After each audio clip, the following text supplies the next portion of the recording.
gonna yap at you guys for a bit.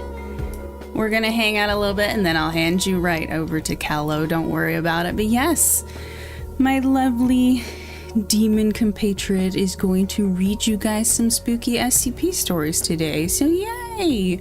Hooray! Let's see here.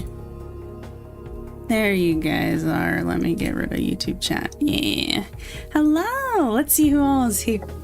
Oh, sorry. Hatter, Yaldi, Alistair, Wellpore. My goodness, it's been a little while. Hi, Wellpore. Riding Sonic, the one, the only gray. Strings, it's been a while. Hi. Poe is here. Hello, Cone. I love all the funny names you guys make up for me. Sus1 is reading the stories. Oh, of course. I've read to you guys before, but I think it's Callo's turn to do something for you guys, right? Now, if you have suggestions for stories, we are reading non-scary SCPs, so please do not recommend her any scary SCPs. Just the funny ones, or the cute ones, or the, just the non-scary, the joke ones.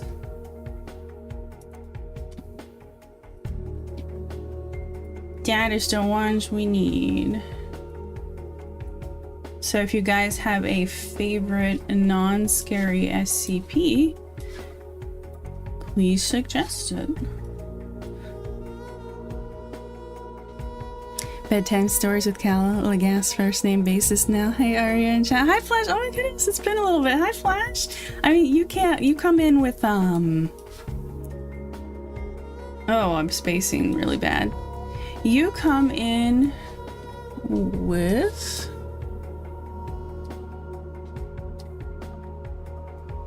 Sky, usually, but hello, it's good to see you. Like us, first name basis now, yeah. You guys can call Callo, she doesn't mind. Okay, I'm making sure I have, like, there's the tickle monster and the eye stalks. There's the dragon one, but that one's kind of sad. There's the pizza.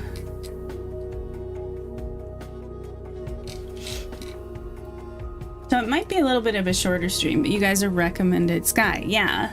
Thank you. You guys are welcome to recommend things to her. Please, no scary ones. She does not like scary SCPs. No. No. At first I was like, should I play more Bolt Gun? But no, Callo promised you guys. She promised. And I figured it was better to do it sooner rather than later. Lol, I meant me. You normally don't say gray. Oh! Yeah, great. I thought I did. Alright, that's another one. The coffee machine.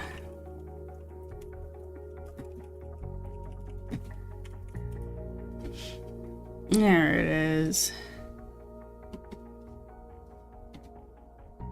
Dang.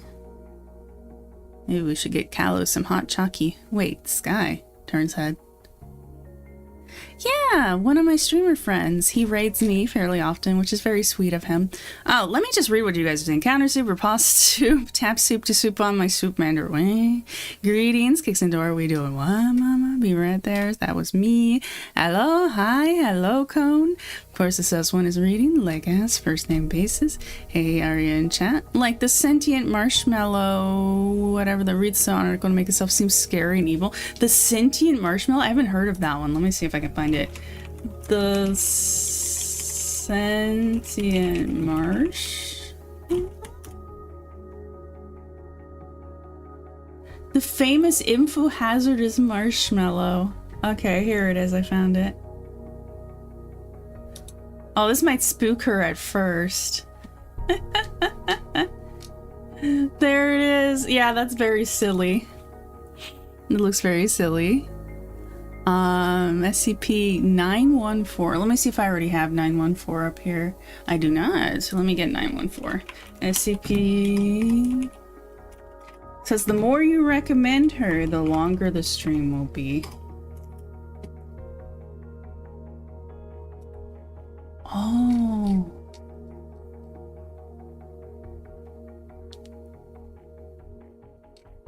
I'm not sure what 914 is.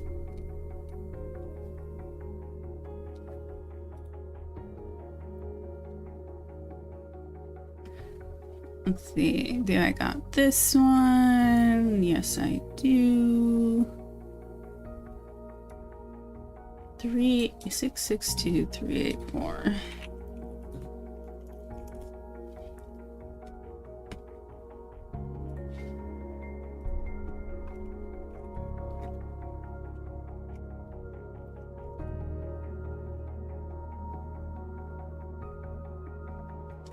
The type one, no, 48, not 84. Also, is something going on? Yeah, happy, I guess it's the World Cup, so happy World Cup season, I suppose. Okay, I'll put all the food ones, like, right next to each other. Let's see, there's the pizza. There's the... marshmallow counts as food, right? There's the marshmallow. There's the soup bowl. The soup.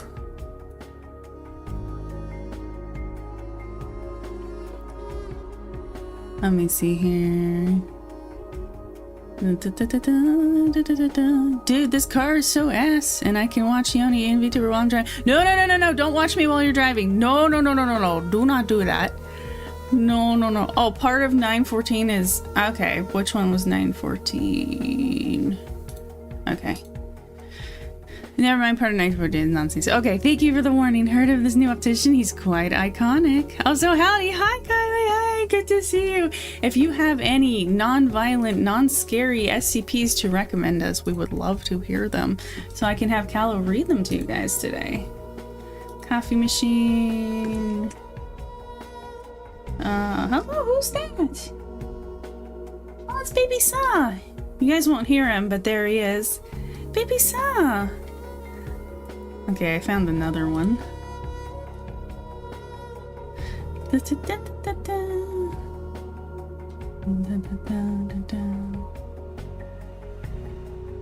Reluctant Dimension Hopper.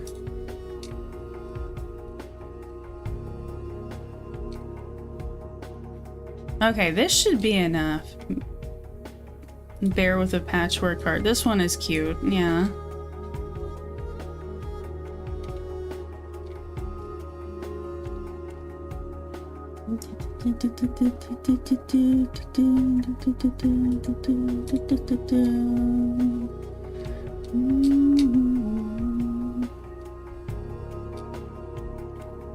Okay, if you guys have more suggestions, I will get them. I will get them. Alright. Let me make sure she's ready.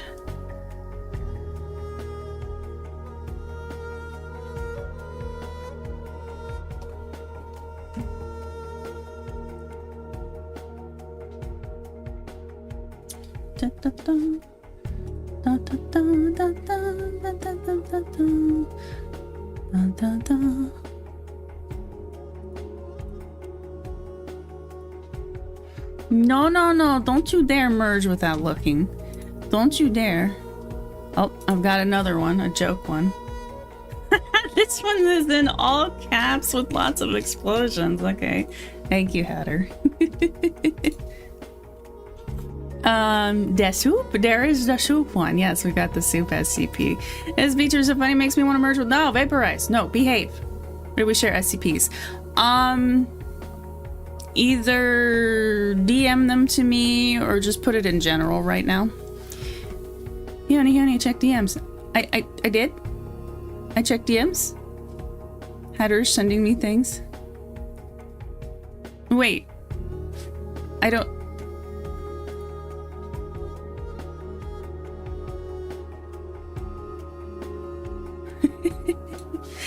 What SCPs do you want? I want any non-scary, any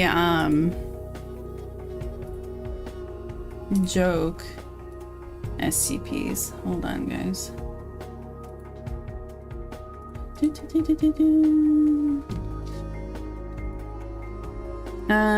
everyone. Hi Galahad. Hello, hello, hello.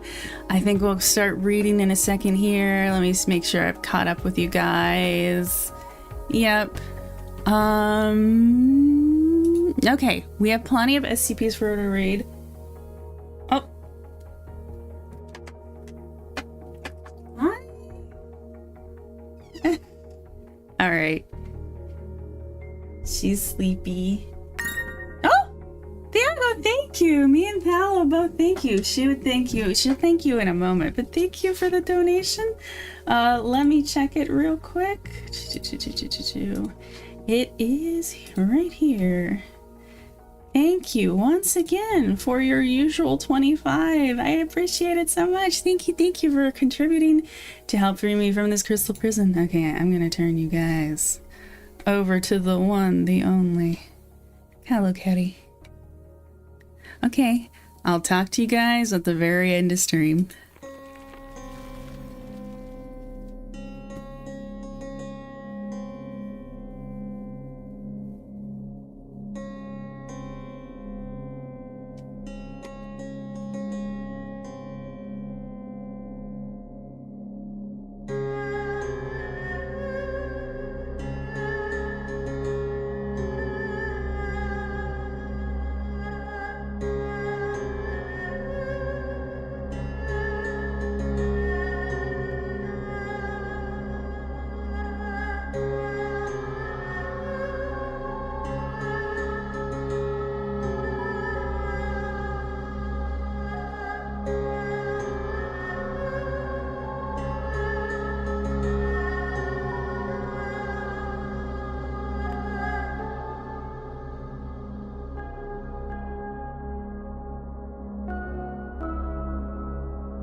Hello?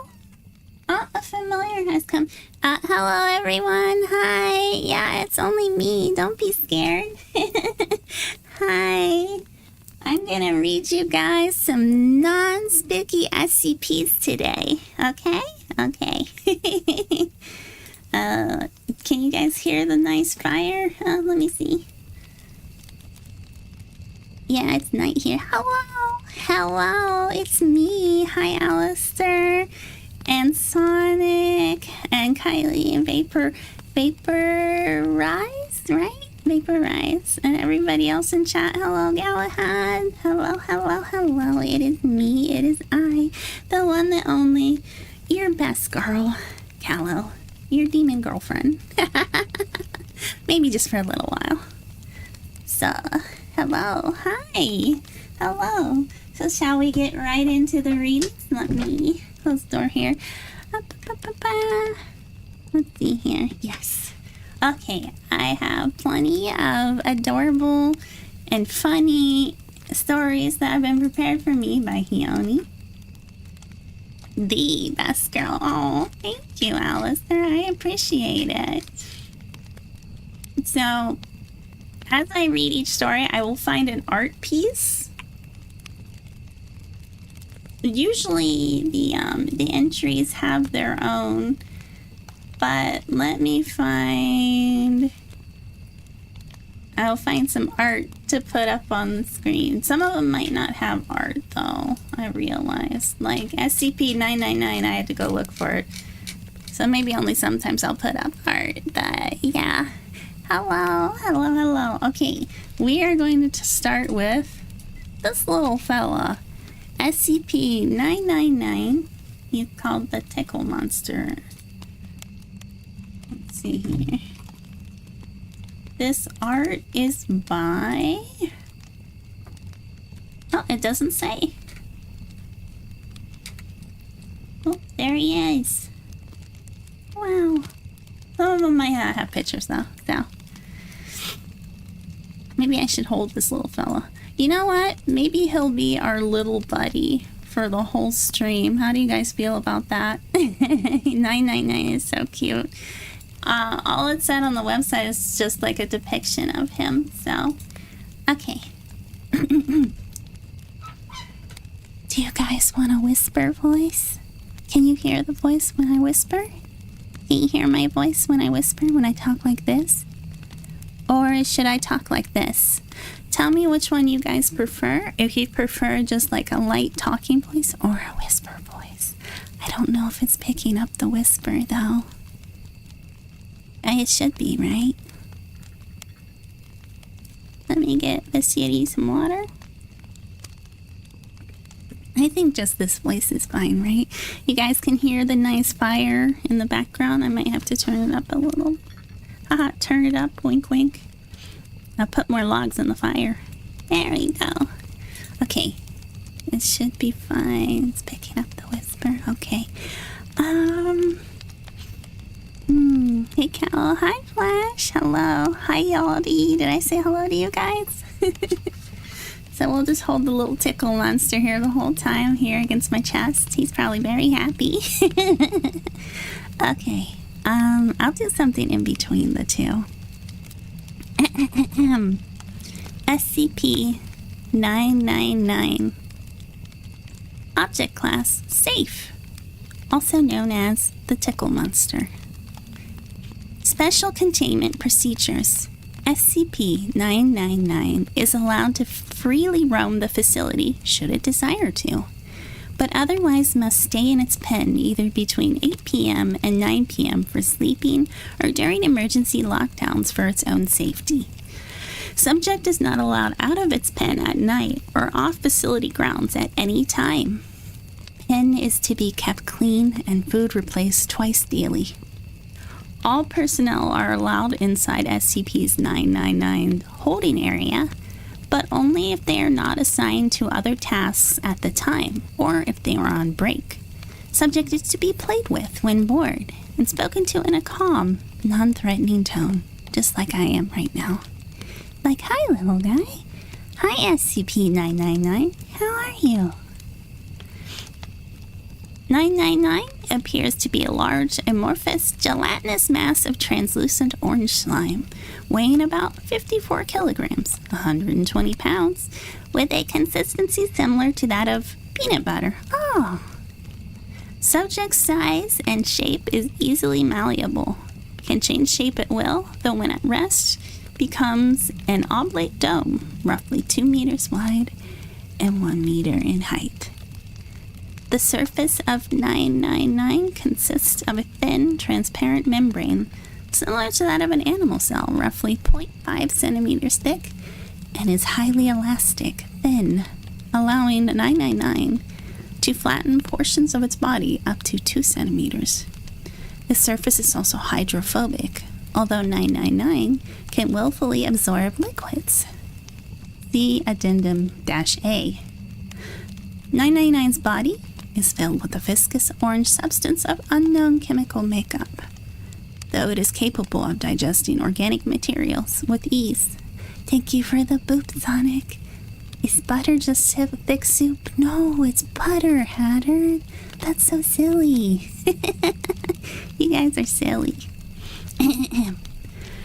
Subject's temperament is best described as playful and dog-like. Aw, so like me. But sometimes I can be like a cat. When approached, 999 will often react with overwhelming elation, slithering to the nearest person and leaping upon them, hugging, emitting high-pitched gurgling and cooing noises. The surface of 999 emits a pleasing odor that differs with whoever's interacting with. So for me, it would be sweets. Different sweets like chocolates and cakes and donuts and pies. Let's see. All the while emitting high-pitched gurgling or cooing noises. Oh. So I have him right where he should be. The surface emits a pleasing odor. Recorded scents include chocolate, fresh laundry, bacon, roses, and Play-Doh. Simply touching 999's surface causes an immediate mild euphoria, which intensifies the longer one is exposed to 999 and lasts long after separation from the creature. Subject's favorite activity is tickle wrestling, often by completely enveloping a person from the neck down and tickling them until asked to stop, though it does not always immediately comply with this request. It's like me then. Is this just my little guy? Though injuries may occur, 999 has never been found to purposely attempt to harm others, and will immediately back away and contract its body into a quivering mound while gurgling in a manner similar to a whimpering dog. Aww. Seemingly apologizing for hurting someone on accident. While the creature will interact with anyone, it seems to have a special interest in those who are unhappy or hurt in any way. Persons suffering from crippling depression or PTSD. Oh, I'm thinking of someone, but I won't say who.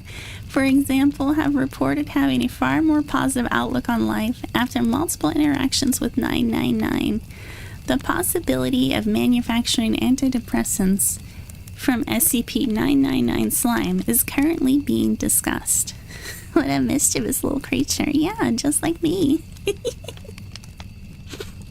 I don't think you can make antidepressants from my slime, though. In addition to its playful behavior, 999 seems to love all animals, especially humans, refusing to eat any meat and even risking its own life to save others. On one occasion, leaping in front of a person to take a bullet fired at them. Subject's intellect is still up for debate. Hey, that's not very nice. Though its behavior is infantile, it seems to understand human speech and most modern technology, including guns. 999's diet consists entirely of candy and sweets. Oh, so it really is my little guy, just like me. With M&M's and Necco wafers being its favorites. Its eating methods are similar to those of an amoeba. 999-A. Reminder to all staff. 999 is not to consume caffeinated soft drinks of any kind. Oh, last week someone gave 999 a can of cola along with its usual breakfast.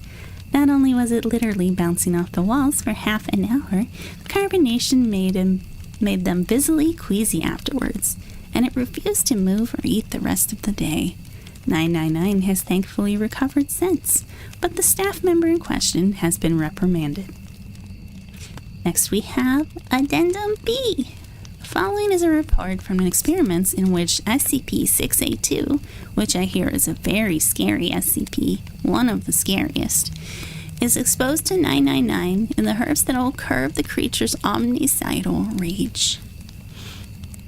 999 is released into SCP-682's containment area.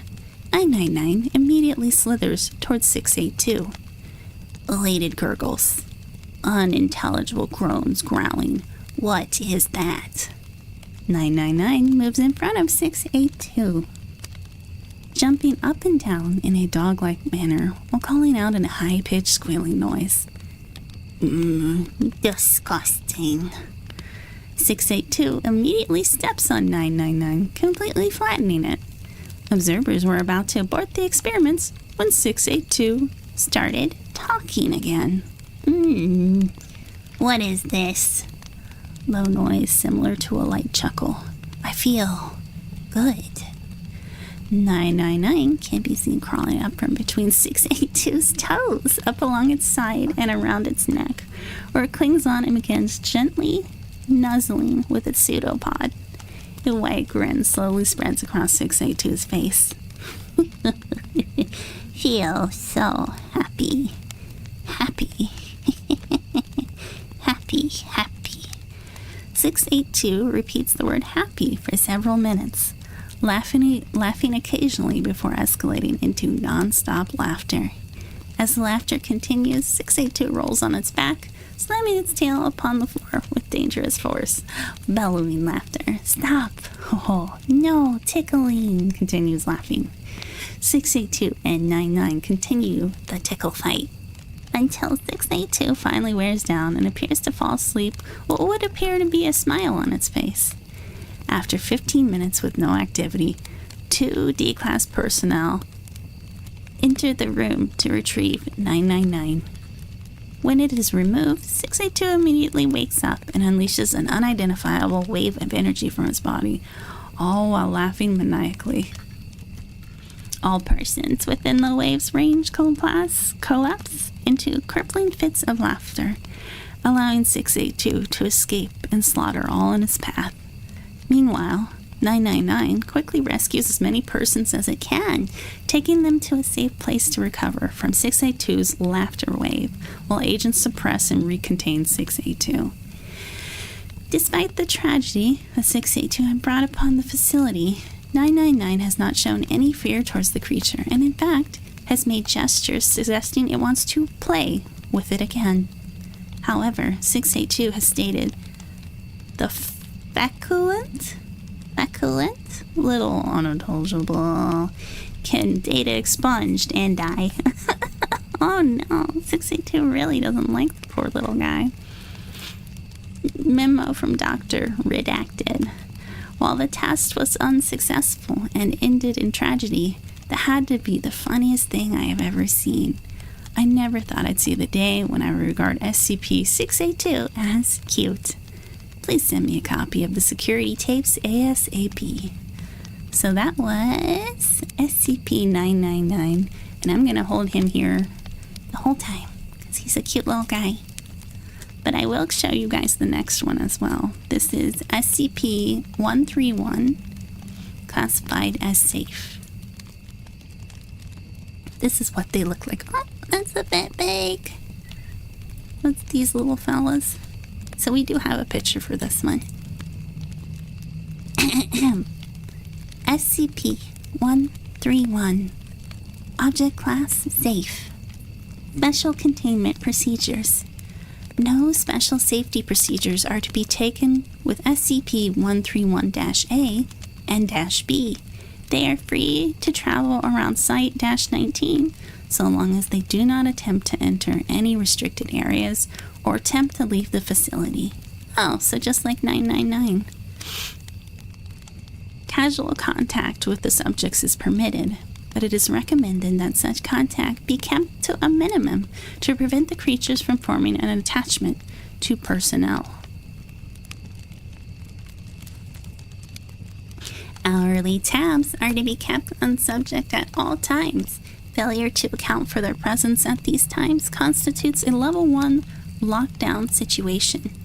Any report of abuse or mistreatment of the subjects result in a harsh reprimand.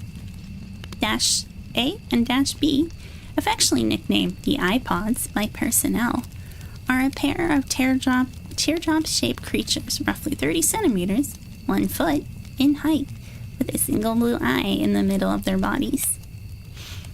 131-A is burnt orange in color, while -B is mustard yellow.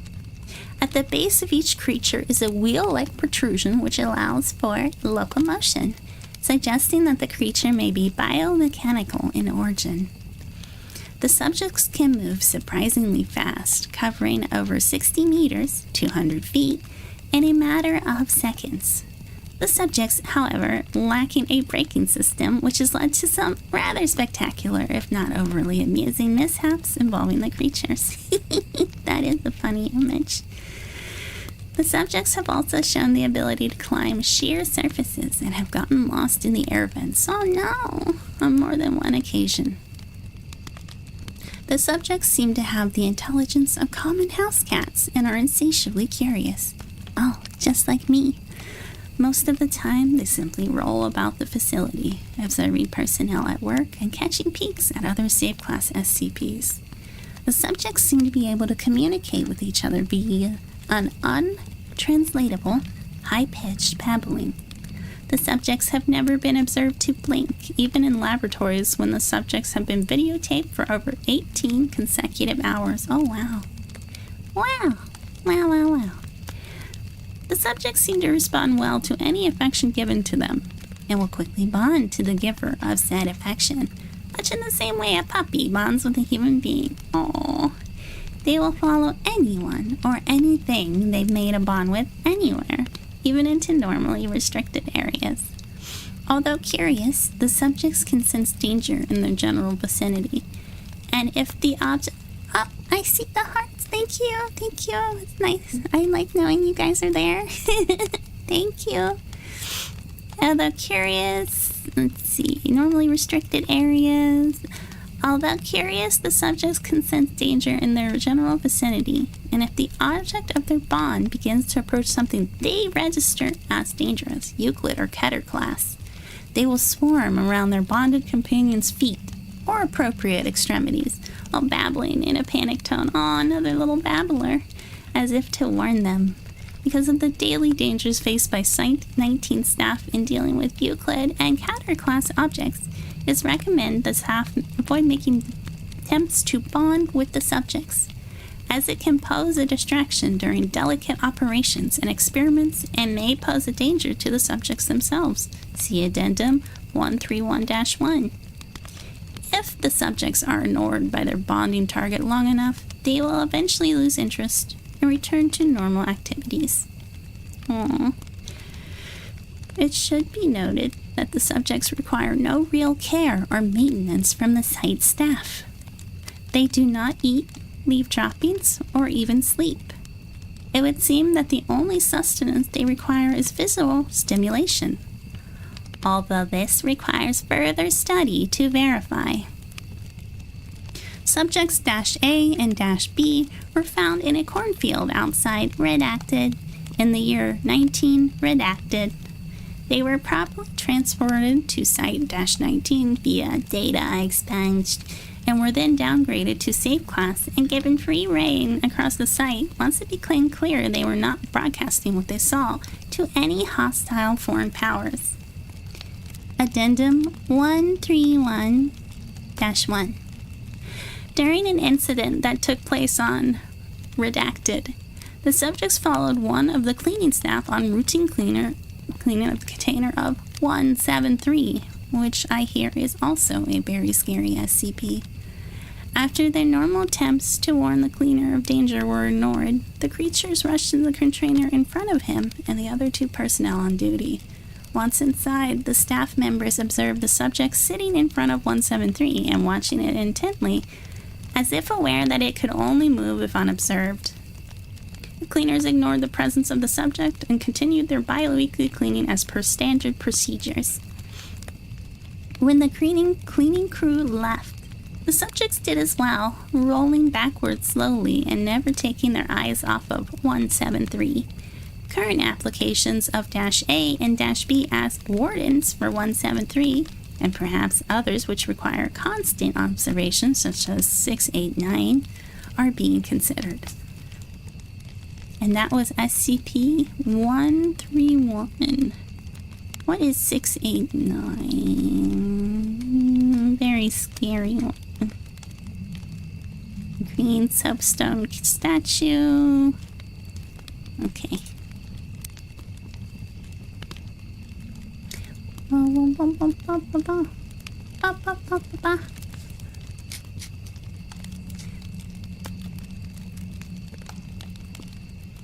And next we have another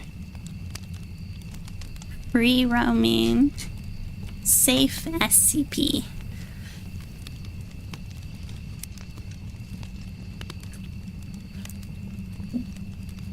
Can you guys hear the fire okay? Give me just a second here. Okay. Next we have SCP 507. Object class safe. Hi Kruka, welcome in. We're reading a bunch of non-scary SCPs. It's good to see you. Right now we are on 507, which there doesn't seem to be a picture for, so you guys can just look at me and the little tickle monster here. Now for 507, special containment procedures. 507 is allowed free roam of the facility, like the previous two SCPs, obviously barring anything that would breach security or safety protocols. Anytime 507 leaves its private quarters, it must be acknowledged by an agent, mostly at this point to make sure it does not shift without the facility's knowledge. 507 should not be physically touched if there have been more than 2 weeks since its last shift. The risks inherent in disobeying this protocol make the action its own punishment should the issue of disciplinary measures ever come up. When 507 undergoes a shift, faculty will be informed to keep an eye out for its eventual reappearance. It also has a tracking device implanted into it, and a daily signal check should verify whether or not 507 has returned from its trip. If it reappears in or nearby the facility, 507 will return to its quarters on its own. Otherwise, just a second, guys. Return from its trip. If it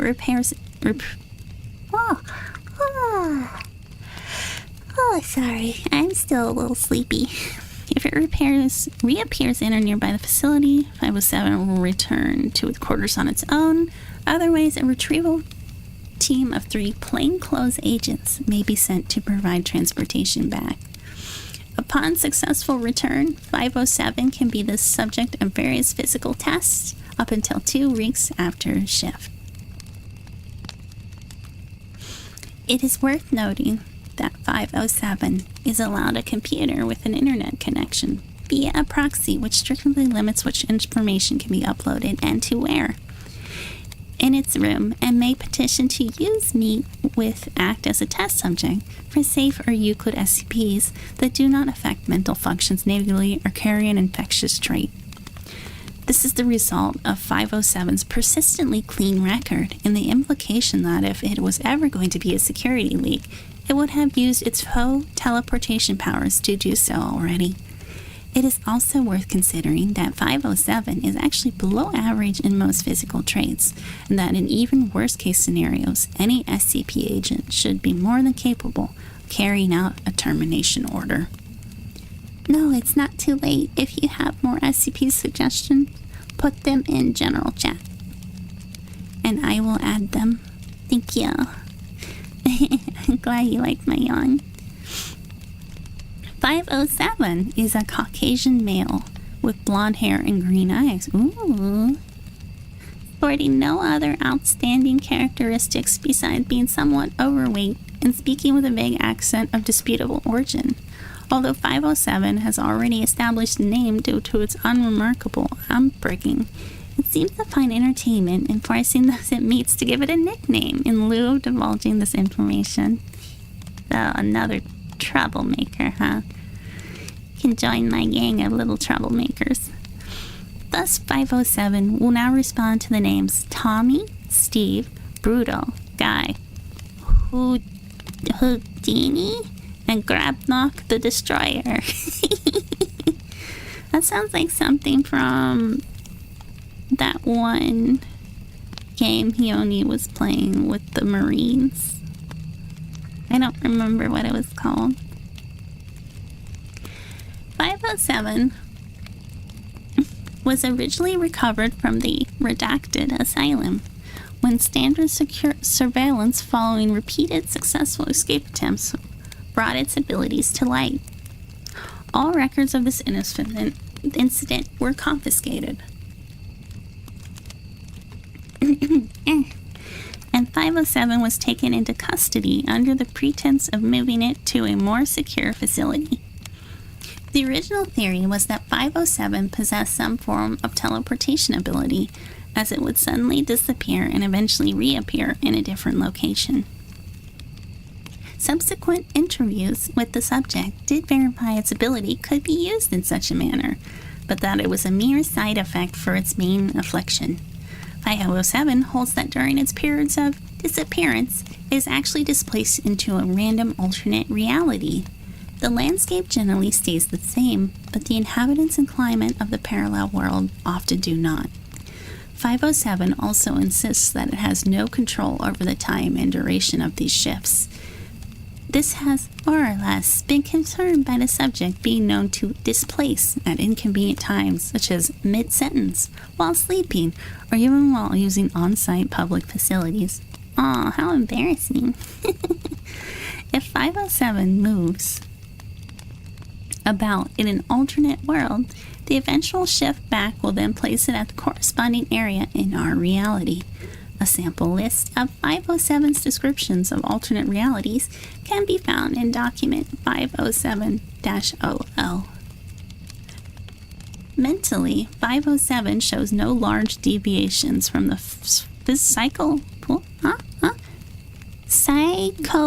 psychological profile for a normal person. It is confessed to always had a great interest in the paranormal and mythological, which has directly led to its eventual permission to interact with relatively harmless SCPs. So, 507 would have an interest in me then. I'm pretty paranormal and mythological. 507 especially enjoys meeting with other sentient SCPs. Wait, would I be categorized as an SCP? I think Khione would be. So definitely I would be too. Once going so far as to request a small vacation to visit 082. The request was eventually granted after persistent pleading from 507, and the meeting was thankfully uneventful. 082. Oh, 082 is one of the scary ones.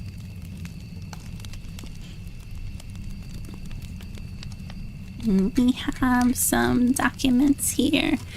Document 507-00. A sample list of 507's supposed extra-dimensional travels, along with any demands made by it after returning. Subject arrived in complete darkness, leading it to assume that the current location was indoors or subterranean. After fumbling about for a possible way out, that rhymed, subject heard a sound akin to muted breathing nearby. Oh, this might get a little spooky. Subject then decided to curl up in the nearest corner and wait it out instead of risking a blind confrontation with an unknown creature. Oh, I would do the same thing. Poor guy. Request: a standard flashlight, which it now always carries on its person. Subject appeared in a replica of the facility, although apparently fallen into disuse. Further exploration led to the discovery of various corpses strewn about the area, all heavily decayed and covered in an odd type of mold. Upon noting that the corpses seemed to rhythmically expand and contract of still breathing, subject attempted to leave the facility. This idea was quickly discarded when it found an exit. It opened an exit and found that the outside world was apparently corroded with the same odd growth. Request: heavy doses of voriconazole, I think, and a fungal expert to help ascertain the nature of the mold. No exact match of the exact described mold was found, but it was noted to share many attributes with certain types of cordyceps fungi. See addendum 507-02. Upon reappearing, subjects was reported to mutter, "So many spiders." Oh, spiders are so cute. Subject refused to elaborate. Request: a handheld firearm of any type. Request was granted under the stipulation that said firearm is specifically built to only use rubber bullets. Subject once again appeared in a pitch-black location with breathing nearby. Upon turning on its flashlight, subject was surprised by a man wearing a black business suit and sunglasses. I think that's another SCP, with an impossibly wide smile. Oh, maybe, yeah, that's definitely an SCP. Sounds spooky. Said smiling man was apparently leaning in towards 507 when it turned on the light.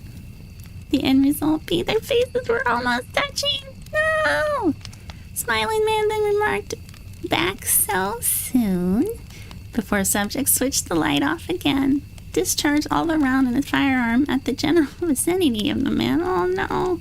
Once more curled up into the nearest corner until shifted back into our reality. Request: none. Definitely another SCP messing with him. Hope we get to hear 5031.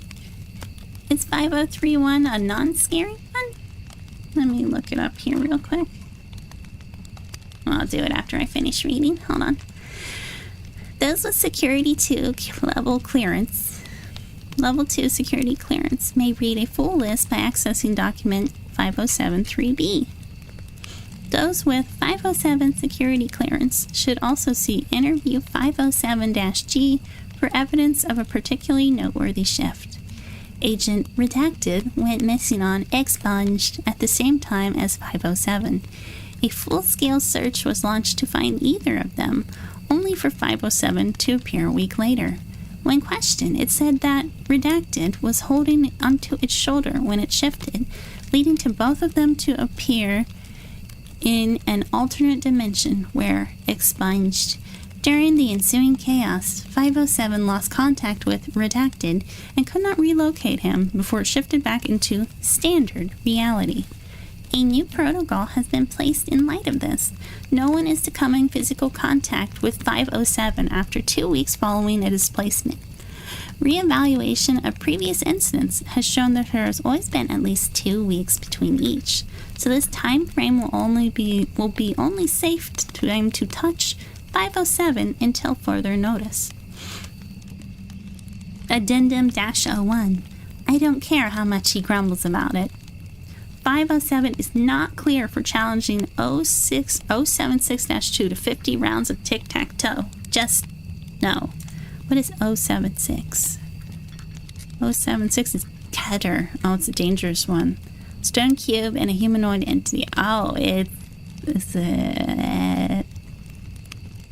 either Cain or Abel, I think. No, that would be much too dangerous. Its trope is scary, but it's nice and interesting. Okay. Fungus encountered by 507 seems similar to that, resulting from experimentation with 407. 407 is song in an identified language. The voice is thought to be human. Yeah, this one's definitely spooky. Okay, he saw all these other SCPs. So that was SCP-507.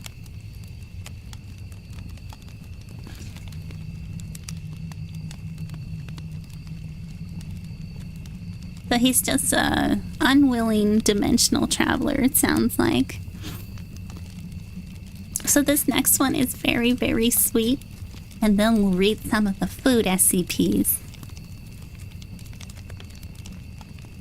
So, containment class, Keter. So, I forgot to tell you guys, before we start 4999, the way SCPs are categorized is by not how dangerous they are. They're categorized by how difficult they are to contain. So just because something is labeled safe doesn't mean it's necessarily not dangerous, because once it gets out, it could cause a lot of harm. Just like something that's labeled a Keter class. I've also heard it pronounced Keter. I think it's Keter though. Something labeled as a Keter class isn't necessarily dangerous. It's just difficult to contain. Does that make sense? I can explain it again if you guys want. Oh, 531. Okay. Yeah, we can read this one.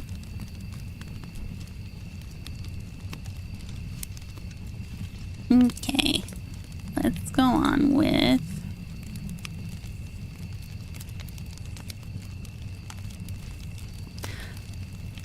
SCP 4999 Containment Class Keter.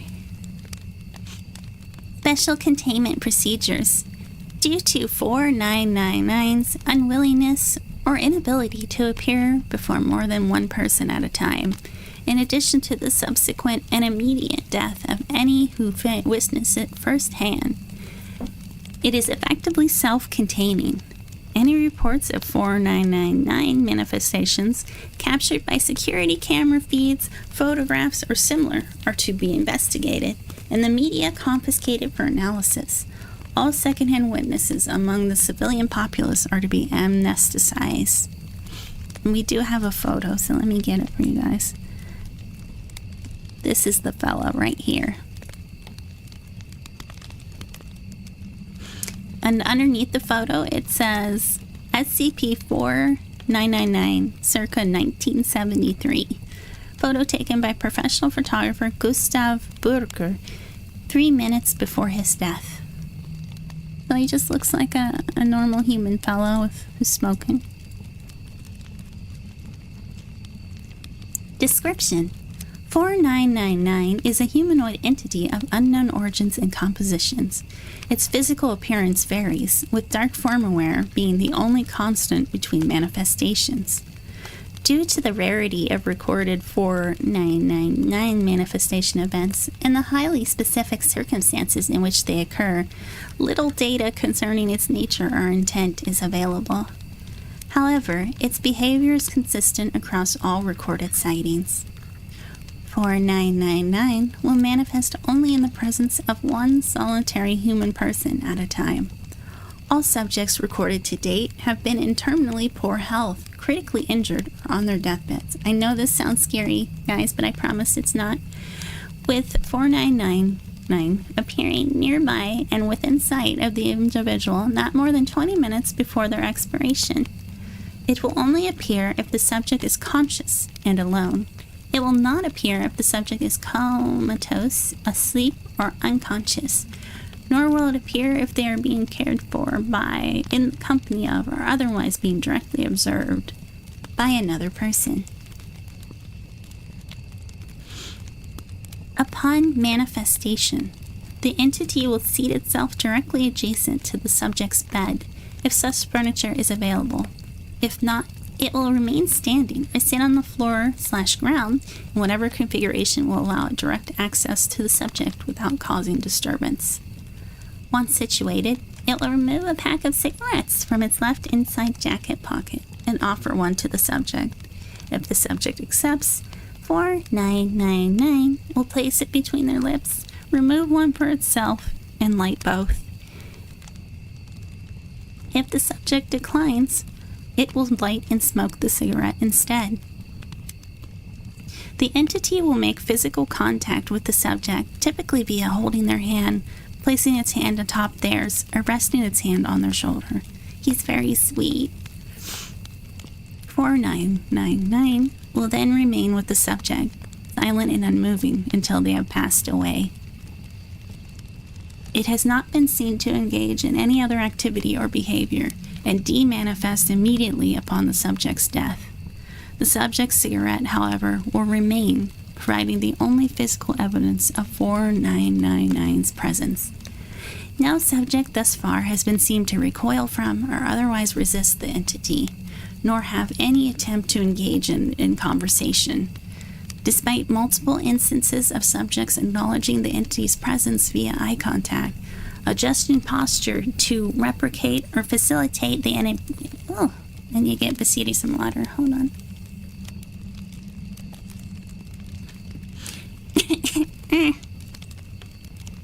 adjusting posture to reciprocate or facilitate the entity's touch, breaking into tears when noticing its presence, or verbally thanking the entity when offering a cigarette. Individuals affected by SCP-4999 share a number of common attributes.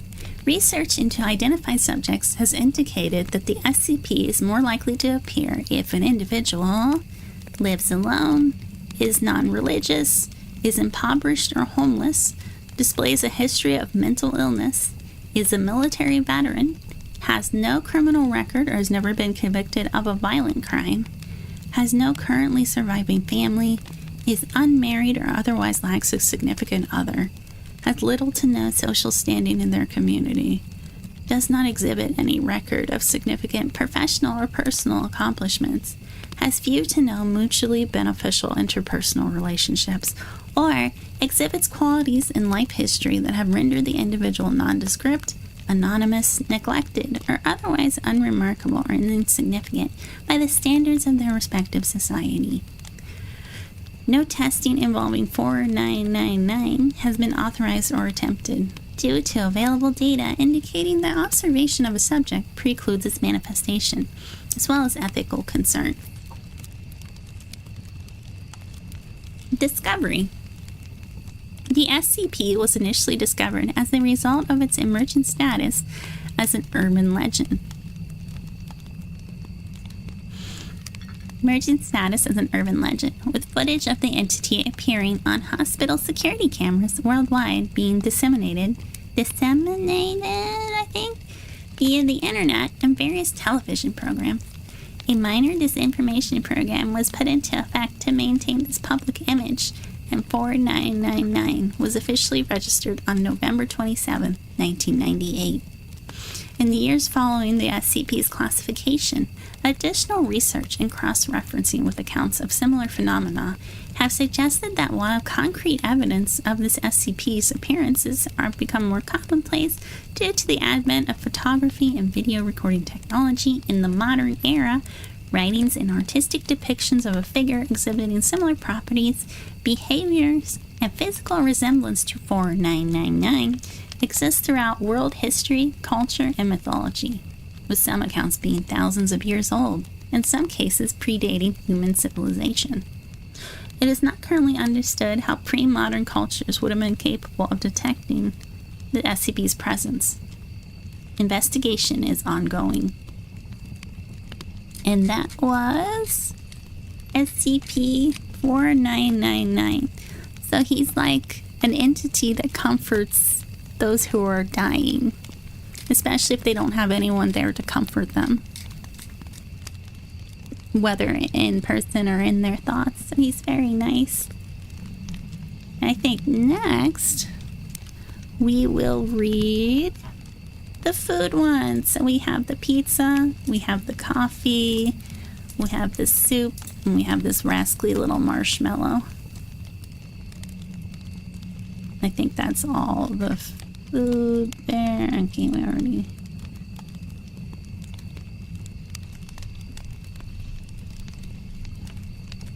$507. Oh, anyway. Okay.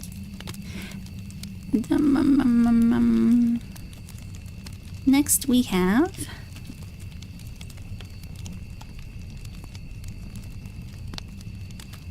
SCP-458. So this is the pizza that turns into any pizza you want. Let me get the picture here. Oh, that's quite big.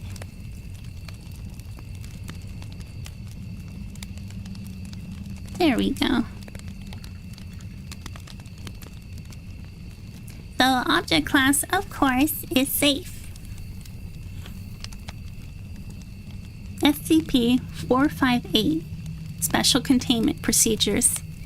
It is considered safe and therefore is to be stored in the staff canteen at Site 17, with no access restrictions required. Description: it is a large-sized pizza box from the pizza chain Little Caesars of their hot and ready variety, It is made of simple cardboard, measures 25.4 centimeters by 25.4 centimeters by 2.54 centimeters, 10 inch by 10 inch by 1 inch, and weighs about 20 to 20.49 grams depending on toppings. As a result of the unusual nature of 458, measurement of weight is inconsistent. What makes 458 an oddity is that, while appearing to be an ordinary pizza box, when it comes into contact with human hands, it instantaneously replicates within it the holder's subconsciously preferred choice of pizza, down to the favorite sauce, cheese, crust, and topping. It is not limited to the Little Caesars brand, as pizza from any and all major pizza chains, as well as local and even handmade pizzas, have been produced. There seems to be no limit to its ability, except that it cannot take anything but pizza, and its toppings must be edible by normal human standards. See Addendum 1A.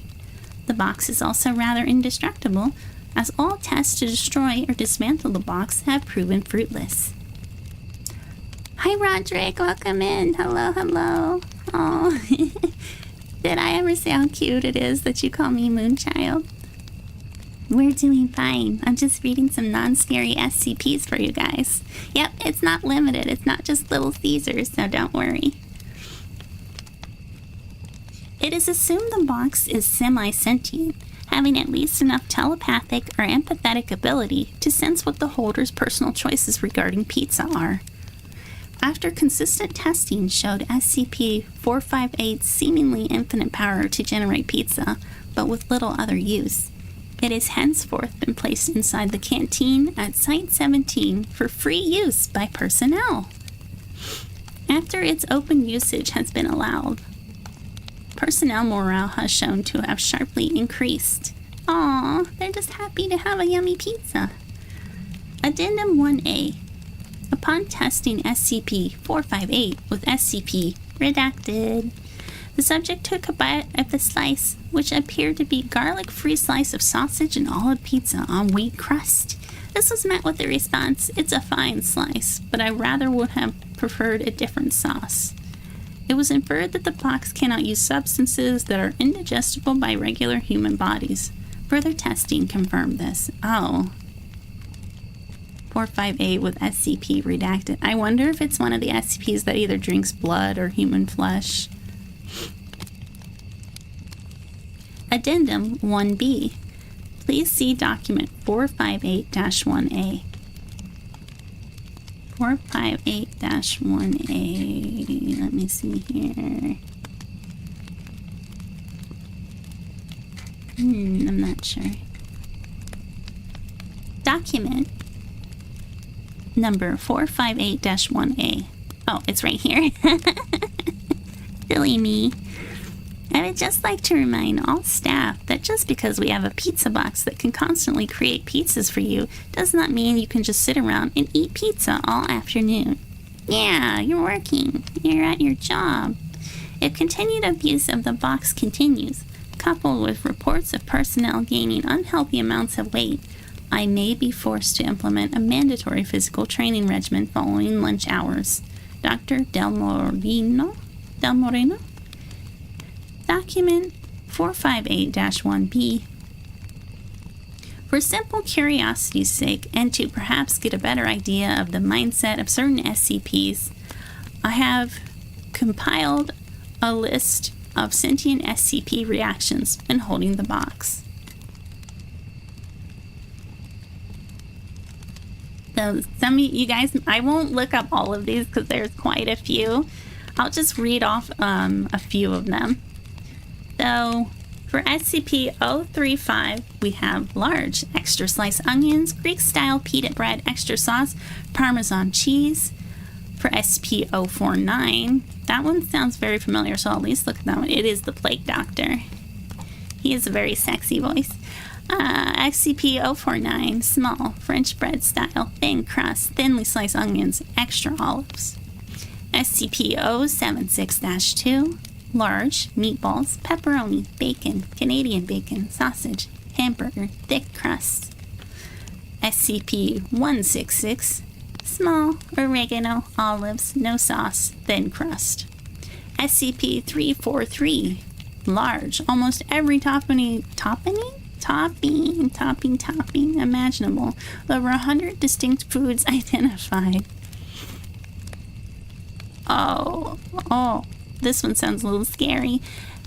Yep, because it's SCP-682, large, thin wheat crust, topped with body parts of all specimens within the kingdom Animalia, as well as the face of Dr. J.W., the head researcher of the experiment. The body parts were inexplicably animated. No, this one's scary. Hold me. Despite lacking the necessary physiology in the face of Dr. J.W., was likewise emitting vocalizations of severe distress. Oh, that one was really bad. I'm sorry, guys. But then we have a really cute one. It's the little tickle monster here. SCP-999. Soft dough base smothered in... Oh, this is a pizza for me! Soft dough base smothered in decadent chocolate spread or ganache. Ganache? Layered with an array of assorted chocolates, chocolate chips, Hershey's Kisses, and Reese's Pieces. Scattered colorful candies like M&Ms and gummy bears across the top, drizzled with melted chocolate and sprinkles. Oh, that's the one I would want. It sounds so good.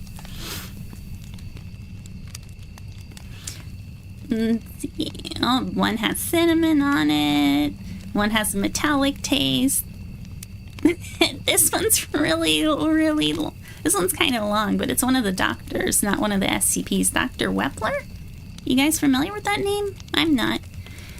So he likes a large, thin crust, topped with pineapple, anchovies, unpitted green olives, avocado, clams, raw onion, ranch dressing, and barbecue sauce. Attending personnel reportedly described the output as inedible and an affront against God. Dr. Wepler noted that his actual favorite type of pizza was Chicago deep dish, theorizing that such an output was prohibited by 458's physical dimensions, with the object producing his second favorite form of pizza instead. So the deep dish pizza was too deep for the box. Large, extra cheese. Someone likes, it's 4504, likes medium egg, bacon, barbecue sauce, thick crust. Oh, the last SCP we read about, the smoking fella that comforts the dying, he likes an extra large half supreme, half pepperoni. Teriyaki sauce, medium thin crust, ghost peppers. And one likes meat lovers pizza from Pizza Hut. One likes a medium thin crust. Oh, this one likes dead insects. Let's see. SCP-ES-189-A. I've never heard of this one. Likes a small burned crust, ketchup, grated cheese, and olives, tomato sauce, and salamis, and geometric decoration. Oh, how fancy. Wait. This name is probably familiar to you guys. Fidel Castro? Isn't he a famous history dictator? Large, thick crust covered in over a dozen variety of cheeses. And the last one is a large, it's SCP-ES-262-2.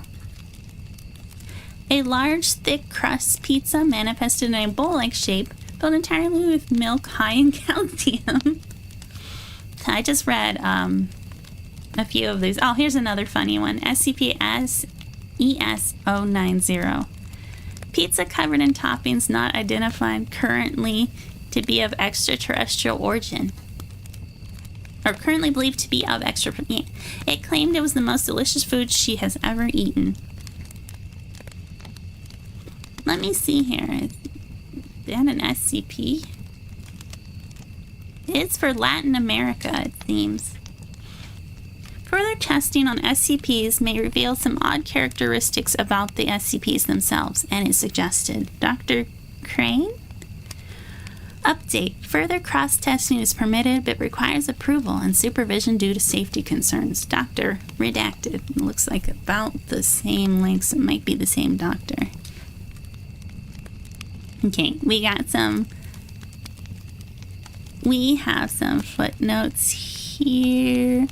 The SCP using other SCPs, especially when it's a perception thing, is the best part. Cheese monster. Me? Who, me? I love how personal SCP-682 made it. Yeah, he made it very scary. They hate everything. I wanted them to know. Hello, you become what you eat. Eat sweet, you become sweet. Yeah, maybe that's why I'm so sweet, Roderick. Let's see. Love when it goes into alien stuff. Yeah. Aliens are pretty neat. I'm technically an alien, both me and Khione. I mean, we're technically a lot of things. Oh. Like I said, a little sleepy still. Footnotes. Number 1. Almost immediately after opening SCP-458, the produced pizza began to go through symptoms similar to other organic material within 073's effect radius. Experiment was retried, with the pizza being removed from 458 immediately after opening, with minor deterioration present. When queried by researchers, 073 stated it had never ingested products created by 458. Number 2. After SCP-166 ate a slice of pizza from 458, 166 complained about occasional moderate discomfort and nausea. The effects stopped after approximately 20 hours. Number 3. SCP-181 was told that this was a reward for good behavior and that it was a lucky guess that it was his favorite type of pizza. Dr. JW, I think this is the one that 682 went after, has been since submitted to psychological therapy. I have trouble with that word. And reassigned to 765 by Dr. B.A. What is 765? 765 is a duck pond. Oh, we can read this one next. This one it's short and it's really nice. SCP-2118 remarked on how her mother would love the pizza if she was there, and that's number 5. Number 6, attempts to relocate this log to Dr. Wepler's personnel file have been stymied by persistent database errors. Continued efforts discontinued as being of insufficient priority. SCP-4999, so the Comforter, shared the pizza with D-430276, so a D class, who is suffering from end-stage renal disease. Notably, this was the same variety that the D class frequently shared with her late partner, and the first known case of 458 accommodating a pizza which exceeds its volume. Through POI, I'm not sure what a POI is, 3445 SCP-5175-1 claims to have never tasted teriyaki sauce. It emerged as a modern fusion recipe and is not traditional Japanese cuisine. 51751-1 acquired a liking for the sauce after conversation with the POI, who regularly ordered chicken teriyaki at the marketplace at Steamtown's food court. Number 9. 3 iterations of SCP's 6514's personality were used over the course of 3 days for this experiment to determine if the memory wipes had any effect on its preferences. SCP-6514, this is number 10, had neglected to eat the day this pizza was conducted. Oh, this test was conducted, not this pizza. Conduct the pizza. 11. Every personality manifested a different pizza. So that was SCP-458. The pizza that turns into any pizza you like. Let me catch up with you guys really quickly here. Where did you say you submit them to read? Put them in general chat so I see them.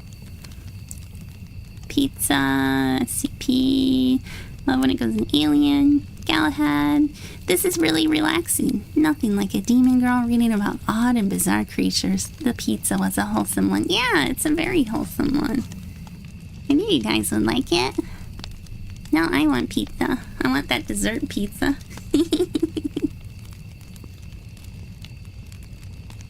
Let me see here. So SCP-765, which was mentioned in the last SCP, there is a picture here. Let me get it for you guys. It is the duck pond. Let me make it a little bit bigger.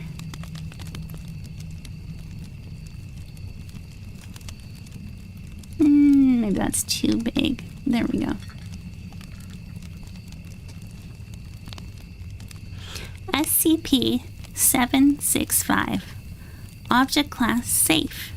Special Containment Procedures.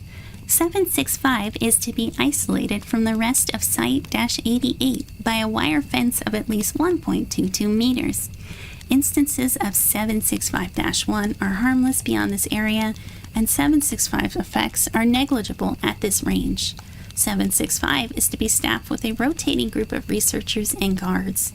These personnel are to be changed every 3 to 6 days to avoid suffering the detrimental effects of 765. Researchers who've been absent from this SCP for at least 1 month may apply for assignment to it again. Description: SCP-765 is a duck pond discovered in the redacted region of South Carolina in 1907 redacted. 765 appears to emanate an emotional effect causing what researchers have called serenity. Aw, that's so nice. Researchers, guards, and test subjects within the field of 765 report relaxed feelings, contentment with their life, and justification with their life choices. Aw, seems like this one would get along with 999. However, after 7 to 12 days, the shift becomes one of lethargy, apathy, boredom, and depression. Never mind. They're going to need 999 if they hang around it for too long. So that's why they rotate the personnel.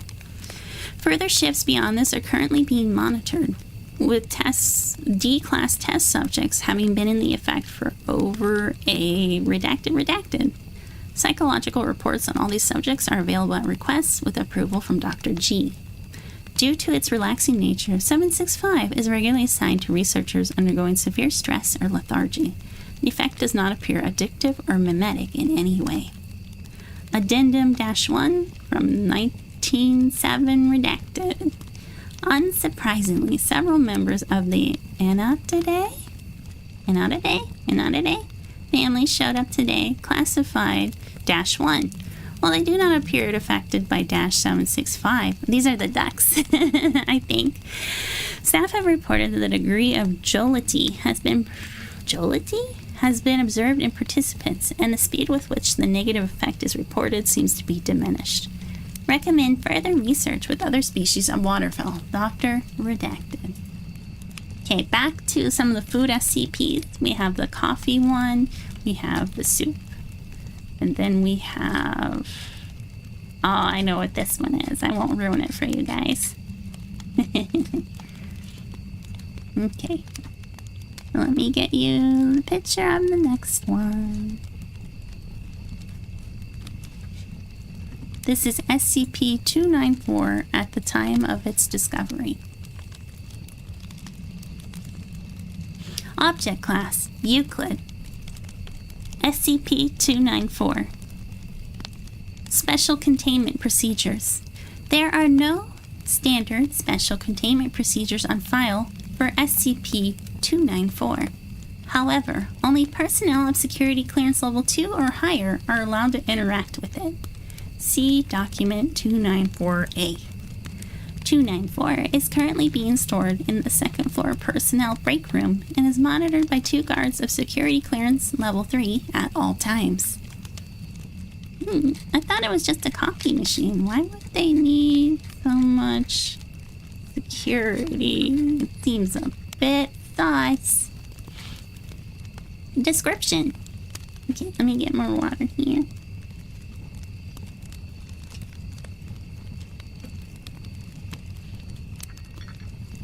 SCP-294 appears to be a standard coffee vending machine, the only notable difference being an entry keypad with buttons correspondent to an English QWERTY keyboard. QWERTY? Upon depositing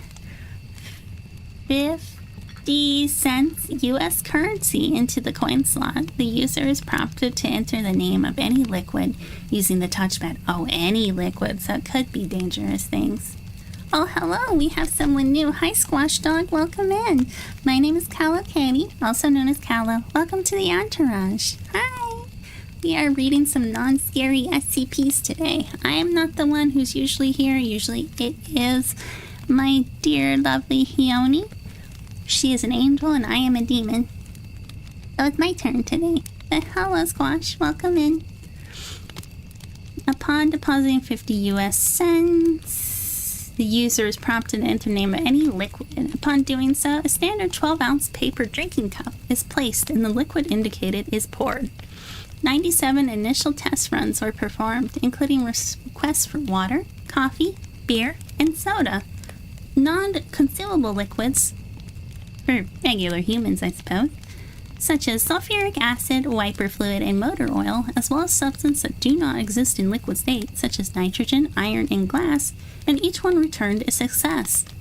Test runs with solid materials such as diamond have failed. However, it appears that 294 can only deliver substances that can exist in liquid state. It is of note that after approximately 50 uses, the machine will not respond to further requests. After a period of approximately 90 minutes, the machine seemed to have restocked itself. It's also interesting to note that many caustic liquids that would have eaten through a normal paper cup seem to have no effect on the cups dispensed by the machine. Ooh. So it's like the indestructible pizza box from the last one, or the one before the last one. It is of note that after approximately 50 uses, the machine would not respond to further requests. Oh, I already read that part. Sorry, guys. Testing is ongoing. As suggested, 294 was moved to the second floor personnel break room as a money-saving venture. Following Incident-01, guards were stationed at the item, and a security clearance became necessary to interact with it. Let's see here. Testing is ongoing. Okay, here we have the documents and the addendums. So this is document 294A regarding Incident-01. On August 21st, 2005, Agent Joseph Redacted attempted to use item SCP-294 to obtain coffee during his allotted break time at 9:30 a.m. At the request of Agent Redacted to see what it would do, Redacted requested a cup of joe from the item. Moments after confirming the selection, Agent Joseph Redacted began to sweat profusely. Began to sweat profusely and complained of dizziness before collapsing. After moving the unconscious agent to the infirmary, the medical team recovered the contents of a cup dispensed by item SCP-294, a combination of blood, tissue, and other bodily fluids. Oh no! No! Testing revealed the DNA sequence of the biological material dispensed by 294 matched that of Agent Redacted. Oh, poor Mr. Joseph. The agent made a complete recovery after 4 weeks of rest and intravenous hydration. X-rays and CAT scans showed no further signs of injury, and Redacted was released. Both agents were reprimanded. Additional security measures of SCP-294 have been recommended. Oh, formerly went by Inky Fox. I haven't seen you guys in a while, but this is fire. I love SCPs. Oh, I'm really glad to hear it. Let me make sure you're on my list, because Khione probably knows you, but I don't think I do. Let me see here. Where did I put the list? There's my list. I will add you.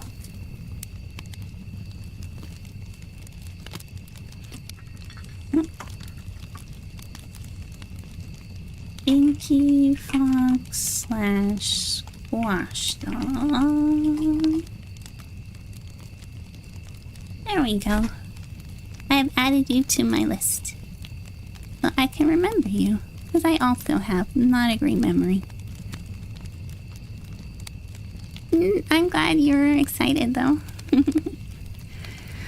These are all non-scary SCPs, by the way, since I don't like horror or violence or gore or scary things, so this one part was scary, but he made a full recovery, so it's okay. So next we have Addendum 294F. After reviewing documentation on 294, Redacted suggested testing 294's ability to retrieve specific liquids from a distance. Then we have Addendum H, with the overseeing of O5. Wait, someone from the O5 Council? O5 data expunged. A cup of O75 secretion was input. The product was proven to be the requested liquid, and the cup was able to successfully contain the material. However, the report for incident 075-07 was acknowledged 2 hours after the test. A containment procedure breach had occurred exactly the same time the test was taking place, waking 075 to its active stage. Who is 075 again? Is that Kane or Abel? No, this is 075. It is a large snail. This is 075, guys. There he is. Oh, I think we have a familiar visiting. Hello? Is that Baby Moo? Here she comes. Hi, Baby Moo. Baby Moo is here. Here she is. This city's familiar. Hello. So we have familiars, and this is one of them. We call her Baby Moo. There she is. I'm gonna leave this funny little guy here by the vending machine. It was able to secrete an amount of basic solution equal to the capacity of a coffee cup before an emergency containment procedure was applied, and it was rendered passive. The liquid was not found in the post-incident investigation. Baby Moo, hello. Everyone say hello to Baby Moo. Here she is. Let's see. Addendum I. Yes, the freaky snail. Addendum I. Researcher punched in request for a cup of gold. The machine dispensed a cup of molten gold. Researcher requested similar precious materials with the same result. Addendum J. Researcher punched in from a safe range request for a cup of anti-water. The machine hummed briefly, then displayed out of range on entry pad. It is theorized that 294 has a limited range of collection and cannot reach into alternate universes or dimensions. And say hello to the little baby. Here she is. I think she wandered off already. She was checking in on me, and then she's like, okay, I have checked on you. No, I think she's coming back. Nope, Baby Moon's checked on us. There we are. Addendum K. Researcher puts in request for diamond. 294 briefly hummed, then displayed out of range on entry pad. 294 gives this result for all solid substances. As diamond is a solid crystalline form of carbon, it appears the machine will not dispense liquid carbon, as this does not result in a diamond. When a cup of carbon was subsequently punched in, the machine dispensed a cup of liquid carbon. SCP-294 was immune to the damaging effects of the dispensed liquid. This is Addendum M. Testing for range of 294's capacity for retrieval has been initiated. A unique compound has been formulated composed of undisclosed ratio of redacted brand bleach, redacted brand cola, MET-RX powder, and garam masala. The fluid was created and placed in a sealed container 25 meters away from 294. When requested, the fluid was dispensed. An equal amount of the mixture was no longer present in its original container. Then there is Addendum O-01. A redacted researcher under the observation of Level 4, oh that's pretty high, Level 4 personnel, keyed in a request of the best drink I've ever had. 294 dispensed a fluid similar in appearance to cola. The researcher identified it as a mixed drink he recalls having at a bar during his bachelor party and was convinced it was the best drink. Redacted did not know what ingredients were in the drink besides rum and cola. Further tests were scheduled to ascertain how SCP-294 gathers information. Addendum O-01A. Under the same conditions, Agent Redacted, the best drink I've ever had.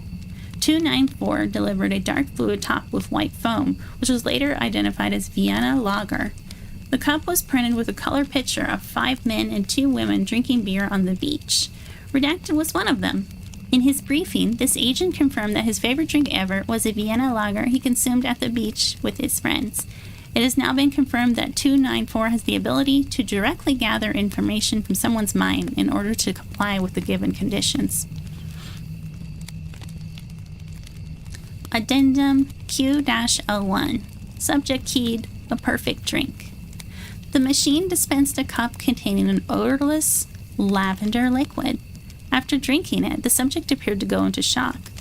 Subject later committed Oh no. Leaving a note which read, "I'm sorry, but at this point everything's just one big letdown. Requesting such a drink again is highly discouraged.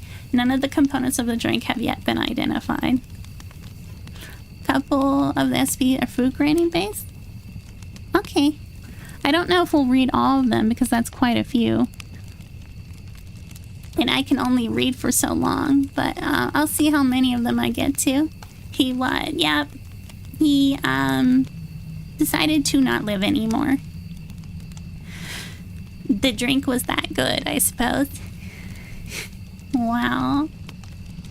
Wouldn't you just request more of it? I don't know. Everyone's different, though. SCP, let's see, Addendum T-01. Subject keyed in something Cassie will like. The device was heard to hum for about 3 seconds before dispensing an empty cup. Printed on the side of the cup was an image of a traditional soda fountain glass filled with something brown and topped with whipped cream. Upon introduction to SCP-085, it was identified her as a chocolate banana milkshake and judged delicious. So 085 is a result of an experiment between 2 SCPs. Cassandra, it's a sentient sketch of a woman. Let me show you guys. This is Cassie right here. She can hang out with Mr. Funny here. Mr. Funny Snail. Addendum SCP-294-W. Researcher keyed in request for a cup of music. 294 produced a clear, sparkling fluid that tasted vaguely alcoholic.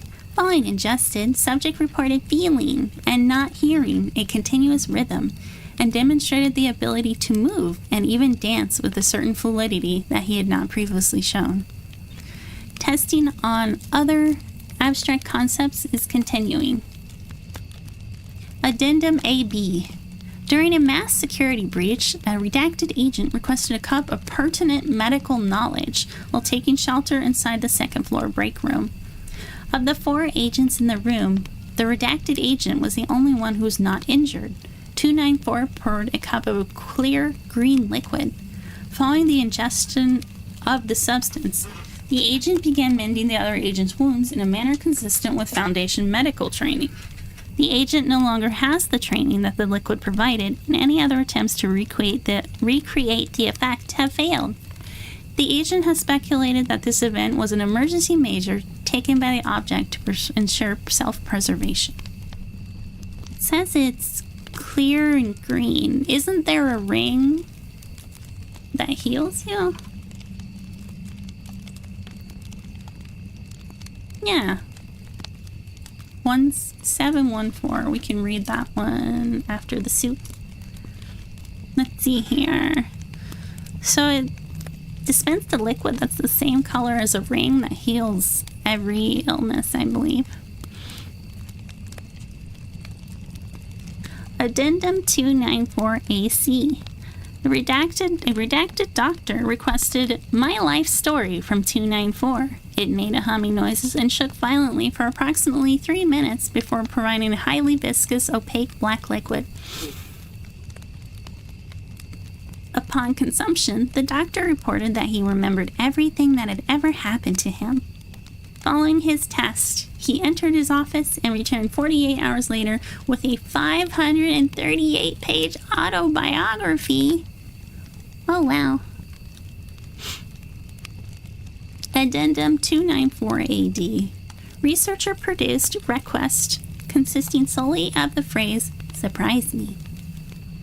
Device produced an opaque cup containing normal water, later determined to have been heated to approximately 200 degrees Celsius.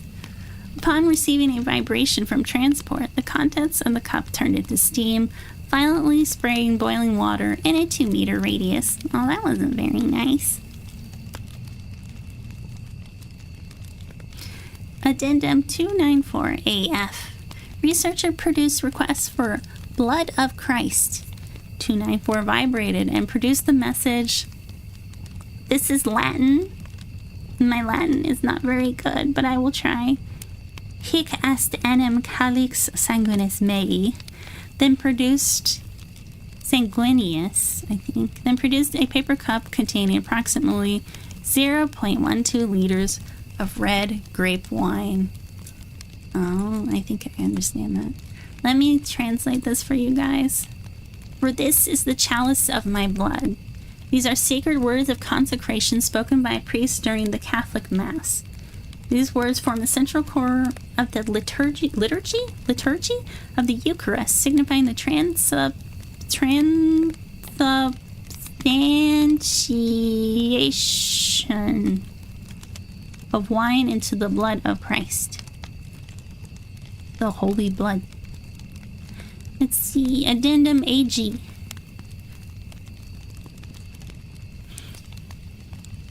Addendum AG. Researcher produced requests for cup of Smilodon blood, cup of passenger pigeon blood, and cup of Thomas Jefferson's blood, and received 3 out-of-range errors. Addendum AH. A D-class personnel with an IQ of 99. Is that low or high? I don't remember anything about IQs. And low curiosity scores was given written instructions about what to request.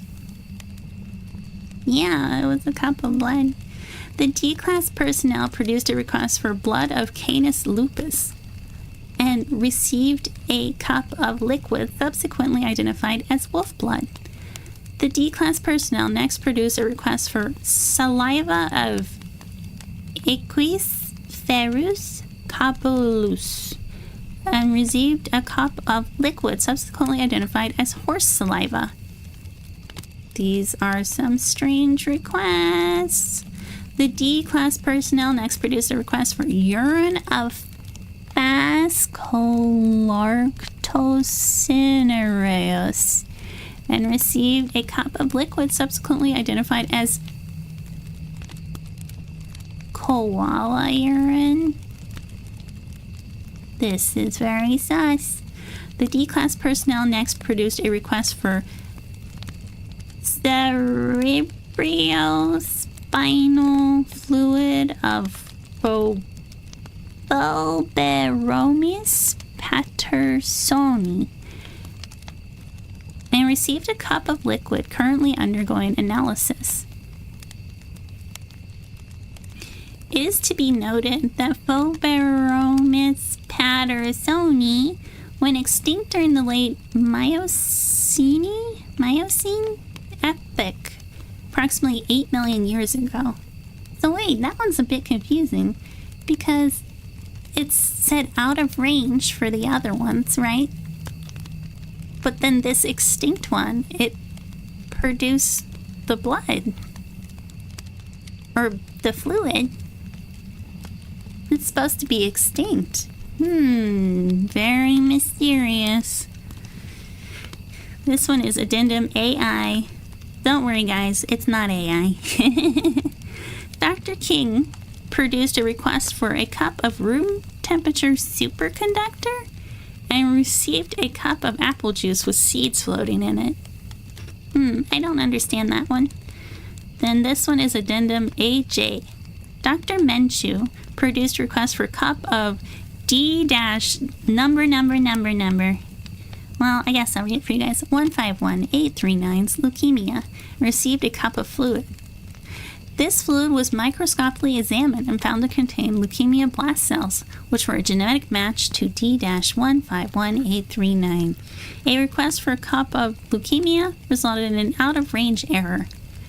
The D class was subsequently found to be free of leukemia. However, within 15 days, it reoccurred. So, wait. Could you perpetually cure someone's disease by requesting a cup of it? Other experiments with 294 are currently awaiting approval. They're collecting ingredients for an evil spell. It sure sounded like it. Saliva, blood, urine, cerebral fluid. That sounds like some kind of brew if I ever heard it. Coffee's so good, he said, live long enough. This is peak. Cassie, cash money. Can you translate the Latin? I think it's low. 99, definitely higher than mine. I think average is 100 for mortals. Okay. Well, it's a strange coffee machine. I think it's a test if the coffee machine understands scientific terms. Oh, I think you're right, Vaporize. I borrowed the leukemia. You're in trouble now. Ho, ho, ho, ho, ho. Ho, ho, ho, ho, ho.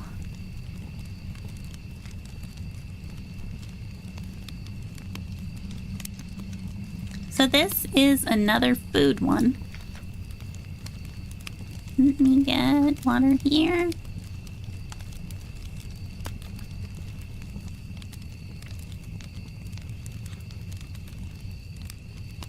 This is...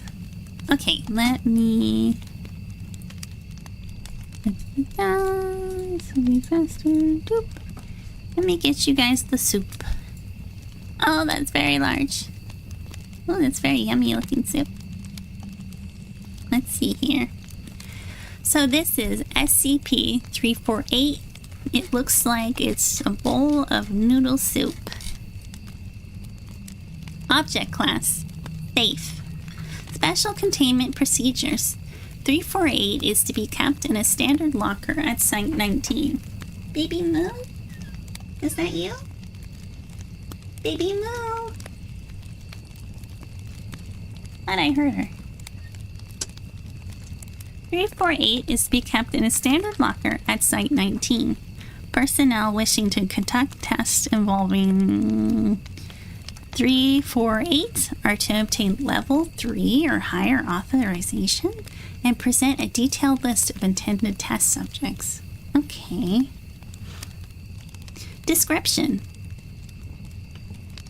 348 is a white ceramic bowl patterned with light blue flowers, measuring approximately 20 centimeters in diameter and 9 centimeters high.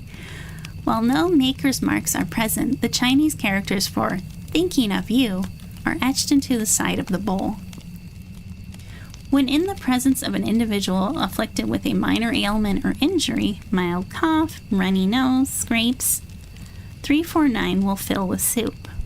While the ingredients present within the soups produced by 348 vary, young subjects, individuals between the ages of 4 and 18, have consistently stated that they enjoyed the meal, sometimes stated it reminds them of their parents' cooking. Subjects will finish the soup found in 348 if allowed. Children who eat from 348 several times often express a feeling of contentment, stating that though they are eating by themselves, they do not feel lonely. Addendum-1. The SCP was acquired shortly after rumors of a child living in redacted location, apparently possessing remarkable recovery abilities, came to the Foundation's attention. Investigation revealed that the child in question originally discovered 348 in the attic of their house and had come to rely on it after receiving insufficient attention from their parents. Aww, poor little guy. The parents of the child, both full-time workers, refused to comment on their relationship with the child. Oh, that's a bit sus. Like, I get work's important, but your child's important too. Resulting testing involving children was carried out under the guise of surveys to gauge the success of new food items offered at public schools. Addendum-2. It has been noted that occasionally, after soup produced by 348 has been consumed, a message will materialize on the inside of the bowl. Words produced on the inside appear to be printed on the ceramic, consistent with existing markings. The message that appears will be in the language most familiar to the drinker of the soup. After several hours, or when it produces another meal, the words disappear. So we have testing log 1323-redacted. Subject, 8-year-old female, afflicted with sore throat. Brief background, lives with and is on good terms with both parents. Subjects took approximately 30 minutes to consume soup. Remarked later that sore throat seems to have gone away. Subject, 10-year-old male, recently injured himself while biking. Minor bruising. Lives with both parents, often argues with both. Message appeared, don't forget to brush. 11-year-old male, afflicted with slight cold. Lives with foster parents. Message appeared, I'm glad you're happy.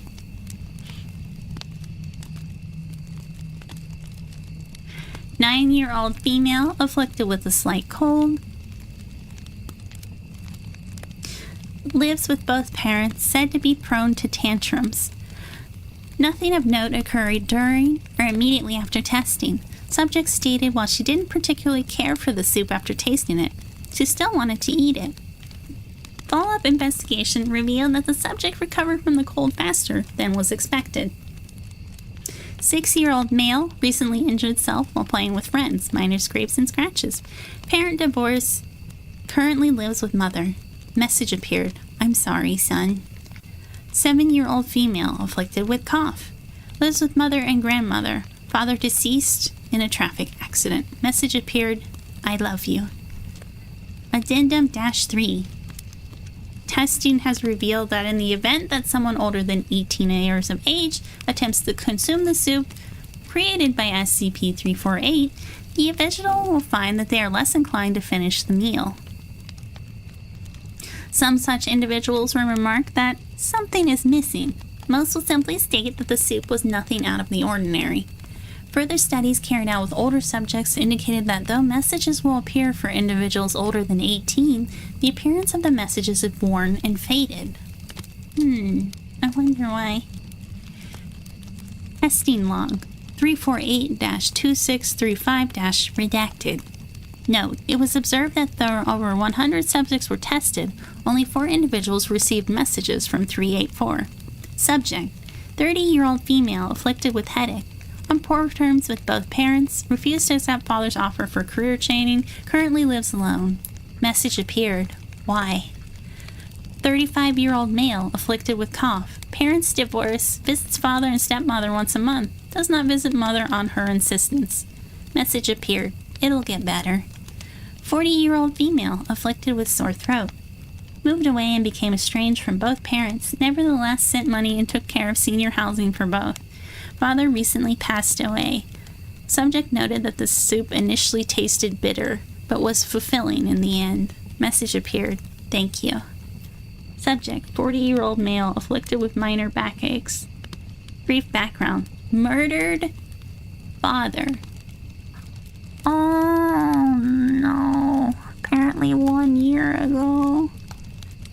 Subject tasted and then refused to consume soup, complaining about the taste. Subject later developed mild stomach pains. After the contents of 348 were disposed of, 348 immediately filled with what appeared to be salt water, which remained for 3 hours before disappearing. Oh no.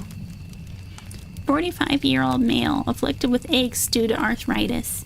Happily married, lives with wife and children, visits father once a week with family, mother deceased. Message appeared. I'm proud of you. Oh, the soup is very sweet. The SCPs seem to be sentient to some degree, right? Despite the extensive data gathered in testing, it is unknown whether the messages that 348 has manifested originate from the fathers of the Wait. Despite extensive data, it is unknown whether the messages have manifested originate from the fathers of the subjects or from 348 itself. Just the fathers? Not from the mothers? 348 was once used in a test involving a 60-year-old man suffering from a terminal illness. The subject, a grandfather with multiple grandchildren, stated that the soup produced by 348 was the best he had ever tasted. Following the test, the subject reported feeling a sense of satisfaction and noted that the pain caused by the illness seemed to have faded. The subject passed away peacefully a week later.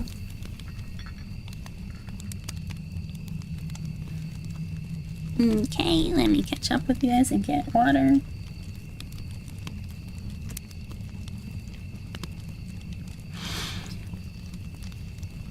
Vaporize says, wait, I suggested the soup SCP. Are you reading them in any particular order?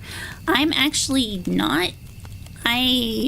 Khione gathered a bunch for me before, and the soup one was one of the ones we found, I think. So that's just a coincidence, but there you go. I had her group some of them together, so they're a little similar, but it's just in a random order. I can read them in numerical order or just continue with the random order if you'd like. Every time Callo hears one negative real word thing, oh no, yeah, I'm sorry, I'm more sensitive to things than Khione. Gave the last one salt water. It's either a hint to how he did his evil deed or it's tears. I'd like to think it's tears because of regret for the murder. I don't think it's sentient, but linked directly to the consumer. So it's like the coffee, I think. It was already on my radar, yeah. Right, so watch out for my suggestions if they overlap with you already read or are going to read. Okay, let me grab the numbers here and let me check. We'll put it... I'll see how many I can get to. So the soup one was 348. So let me remove that one. And let's see here. Let's see. Just a second.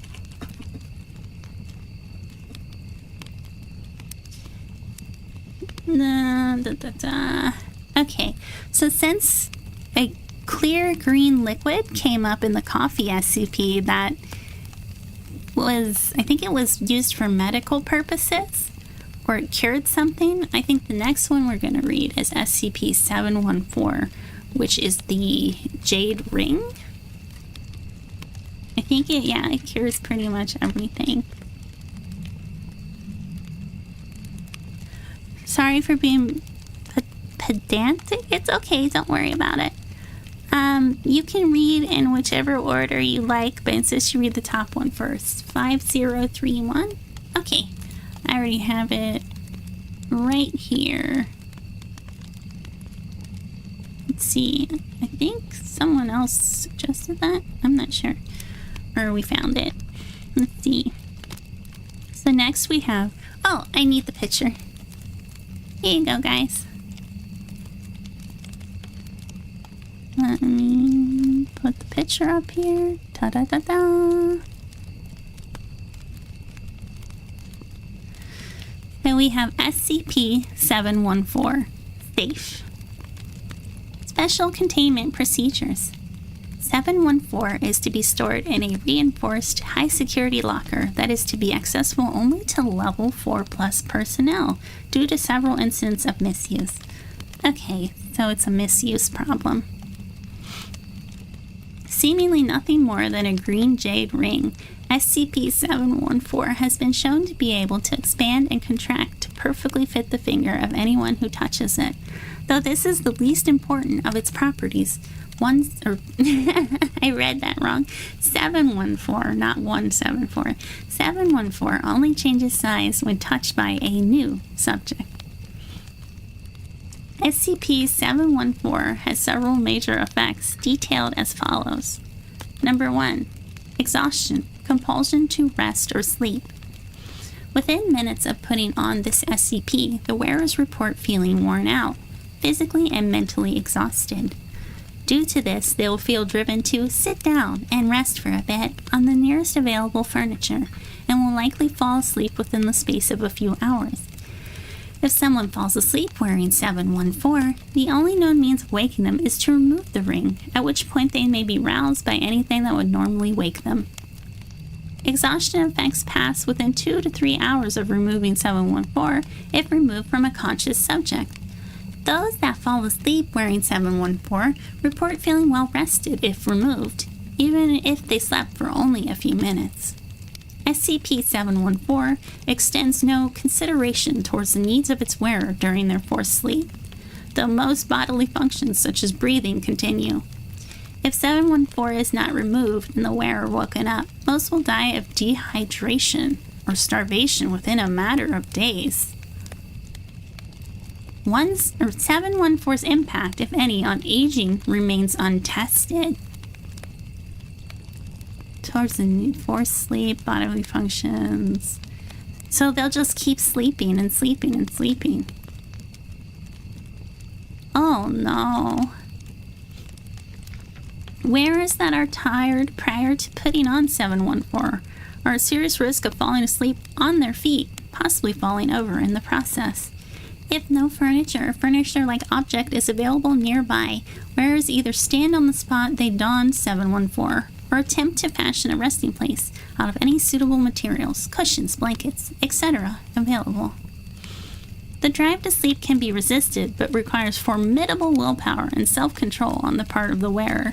Even so, the following effect makes it impractical for field use. Subjects suffer from severely impaired reaction times. A normally sharp, alert, and physically fit subject can have a hard time catching a slow-moving object thrown to them, even if warned and given ample time to prepare. Anyone wearing SCP-714 should not be allowed to operate any heavy machinery or any vehicles under certain circumstances. Slowed reactions and sluggish movements was that one. Wearers of 714 move much slower than normal, managing an average walking pace at best. Their movements are not physically slower, but they are incapable of exerting themselves. Number 3. Reduce mental capacity. Seemingly as part of the mental fatigue, anyone wearing 714, I keep misreading it, says that they think slowly or may have trouble finding the words to adequately communicate that they cannot think as clearly as normal. The wearer may take a long time to think of an answer to a trivial question. What color is this red ball, as an example? Never mind one that is vague or requires more complicated response. The removal of 714, mental capacity is restored to normal within a few minutes. I'm starting to wonder if this is a different ring than I thought, not the one that cures things. Mental shield. As a dubious benefit of seemingly reduced mental capacity, wearers of 714 show abnormally high resilience to mimetic and mental influences. Now, I think this might be it. Particularly commands or immediate effects. Weaker mimetic influences may be totally nullified by this. In both cases, the wearer feels a strong and instinctive fear of the source of the influence. This fear drives them to immediately seek shelter by any means available, potentially by attempting to destroy the source. This shielding lasts only for as long as 714 is worn. They are still at a significant risk if exposed to any mimetic influences that do not take immediate effect. Exposure to such influences should be handled as normal for the source in question, as the degree of protection afforded by 714 has yet to be fully documented. In addition, normal images and sounds that would cause revulsion, nausea, etc., simply due to shocking or disturbing content, have next to no effect on the wearer of this SCP. The wearer will not even recall seeing them once 714 is removed. Mundane persuasion, such as motivational speeches, have no effect, regardless of the speaker's skill and charisma. Chemical tolerance, number 5. Just as their minds block mimetic influences, the bodies of 714 wearers slows and nullifies the various chemicals on the effects of various chemicals. Fully poisonous or toxic substances are generally not hindered, but those that specifically impede or enhance neural and/or nervous functions in some way, such as stimulants or sedatives, have very diminished effect. With the removal of 714, this nullification effect expires instantly. Wearers may still suffer from the standard overdose effects while wearing 714. I'm not sure if this is the correct ring. I might have gotten the wrong one.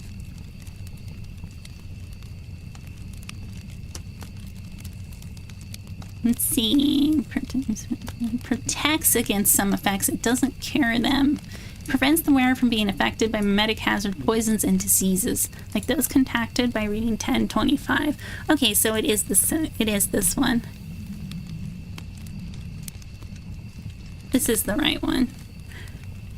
Wait, no, yeah. Jade green ring. Slows down the user's nervous system, making them immune to mimetic hazards and toxic substances. It notably protects the player in the game Containment Breach from the lethal touch of the Plague Doctor. Oh, so this is the right one. Okay. Just making sure. You want to see 714 with 1230? I'm not sure which one 1230 is.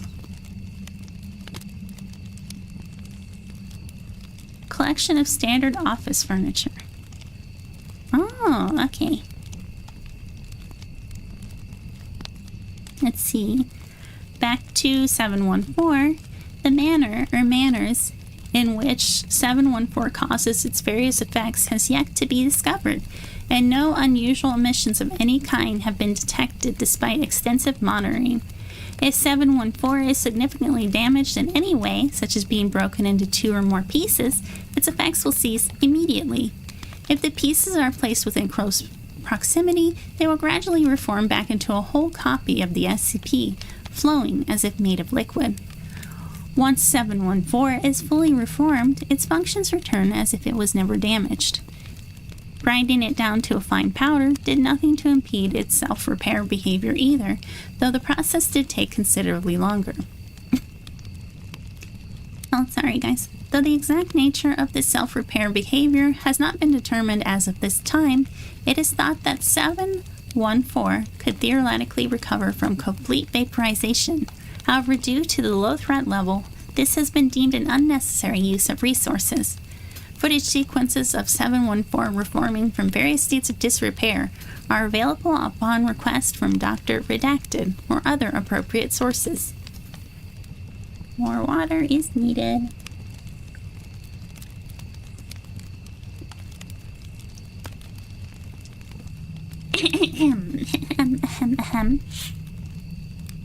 Attempts to track the history and ownership of 714 have proven futile due to the nature of its recovery. A redacted agent reported feeling abnormally drowsy even after several mugs of strong coffee. It was found to be wearing 714, with no memory of having come into possession of it. The agent has been reprimanded as appropriate, and measures have been taken to ensure 714 stays in its locker at all time. The draining effects and compulsion to rest. Sorry, guys. My throat. The draining effects and compulsion to rest make use of 714 as a protective measure against certain SCPs highly impractical. At this time, 714 is not believed to have any other serious effects. Beyond the danger of hydration, dehydration, and starvation, personnel who fall asleep wearing it as a result of being unable to rouse themselves for sustenance. And then next we have some experimentation notes. Experimentation notes. Hex transcripts of audio logs compiled by a redacted doctor. Entry 010520 redacted. So far, All attempts to find the cause of 714's effects have proven fruitless. I don't think I need to emphasize how useful this could be if we could pull it off without the negative effects, but so far everything we've tried has come up with blanks, hence 714's ongoing safe/Euclid classification. We know what it does, but not how it does it. As much as I want to say it's 100% safe, there's something about it that's not quite right. Next entry. Still making very little headway, trying to acquire a date on 714 has given us mixed results.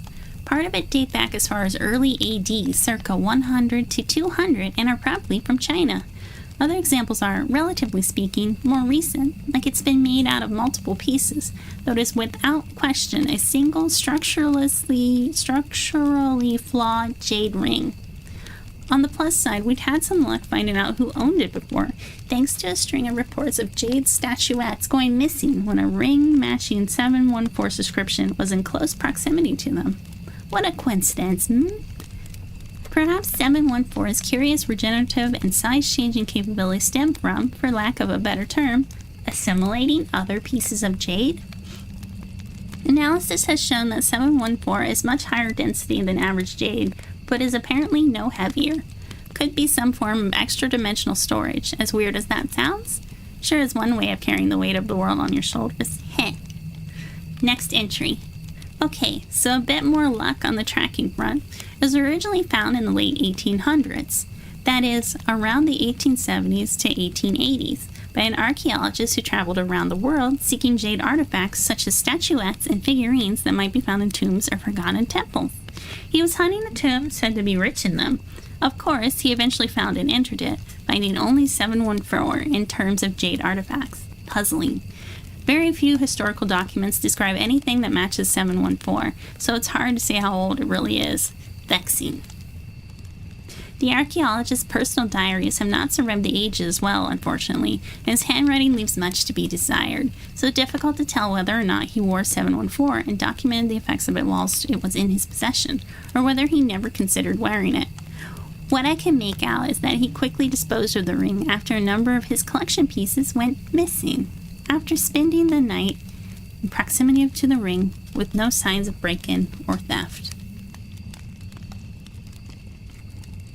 Oh, this is one of... I won't ruin what this one is. You guys will just have to wait and see.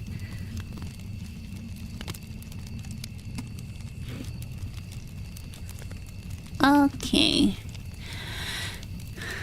How far are we into? 2 hours. I think it's time to stand up and stretch. You guys do that too? I give you a moment to get a drink or food, get settled in again. Stretch, stretch, stretch. And yes, I am borrowing Visuity's body today. Though once I get stronger, I won't need to anymore. I'll be corporeal enough to have my own existence. Poor Khione, though. Unless she gets her voice back, she's still gonna need Visuity. But I don't think that's happening anytime soon. Do some stretches. Stretch, stretch, stretching is so important, guys. Can't sit for too long, it's not good for you. But also standing for too long isn't good for you guys. Sleeping too long isn't good for you guys. So just be careful, okay? Okay, we still have plenty of water.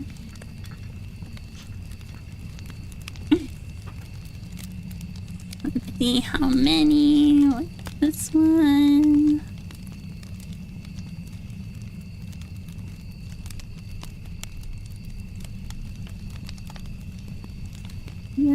Here. Okay. There's that one. There's this one. This one and this one. Okay, so I'll try to get through as many of these as I can, but Vasiri is going to need to rest her voice. But I'll see how many more we can get through. Okay, so next we have SCP 5776. Oh, and this is one of the ones you suggested also, Vaporize. Let me take that off the list there. Let's see here. There is... Oh!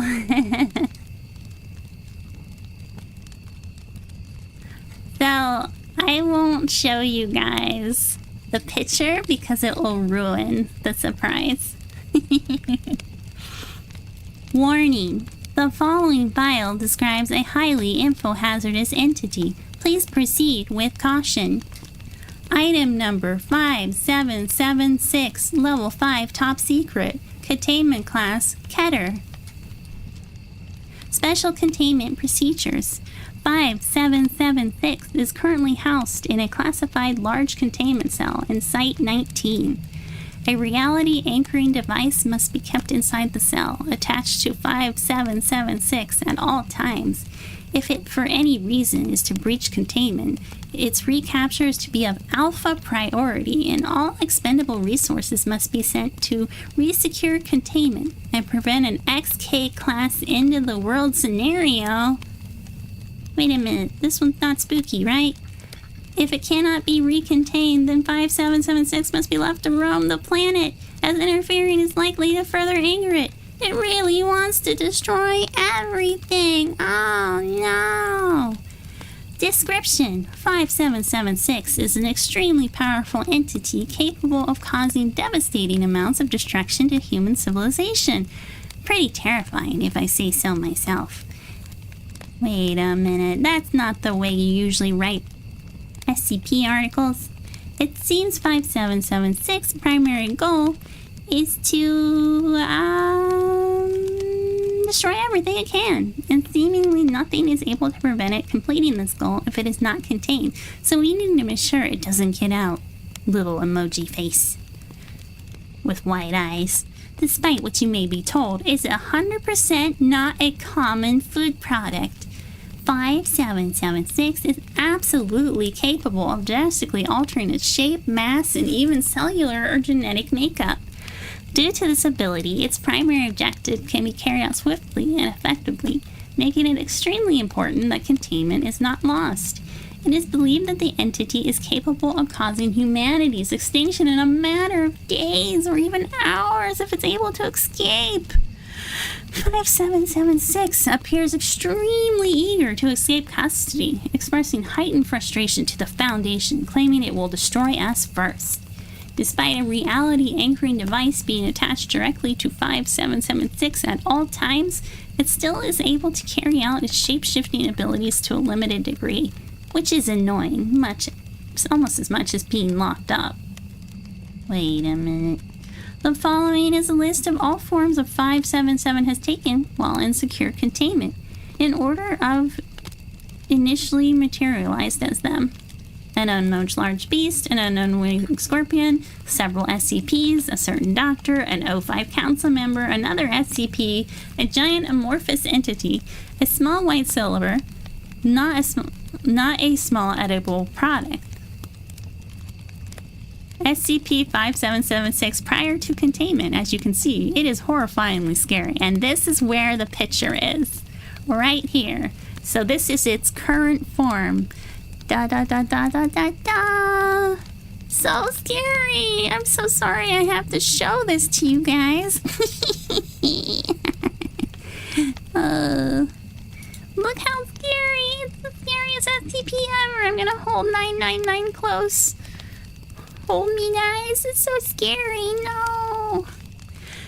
Notably, when 5776 alters its appearance, including into other anomalies, it gains the item or entity's abilities. Those effects can be dampened by a reality anchoring device. This further makes it an immensely powerful entity, so 5776 must not gain knowledge of any other anomalies that are presently contained by the Foundation or any other groups of interest. Otherwise, it will destroy everything. Show Recovery Log 5776. This file has been removed by order of 05-redacted because it was too scary. 577 is capable of communicating with researchers depending on its current form. Due to this, events have been made to reason with 5776 and have a conversation with it. These attempts can be found in interview log -1 and -2. So we have the first interview. Begin log. Researcher Ox. Hello? Silence. 5776 begins to resemble SCP redacted, presumably to be able to speak. Wow, says the researcher, you are very scary. 577, are you able to spit? 5776 explodes into a ball of fire, causing a lockdown of Sector 5 of Site 19 and is severely charged from the flames. End log. Following this log, 5776 was reclassified as Keter and was moved to more secure containment. I see. Then we have research interview log -2, Researcher Davis. In amorphous gel-like state, 5776. Why am I here? Researcher Davis, you are dangerous to us. Also, may I say you are particularly terrifying and not cute at all. Yes, I am aware. Researcher Davis, do you have any comment on what you did to Sector 5 during your interview last month? I will do it again. Researcher Davis, what? Violently. 5776 releases a burst of plasma-based fire. However, blast doors are shut in time so as not to have a repeat incident.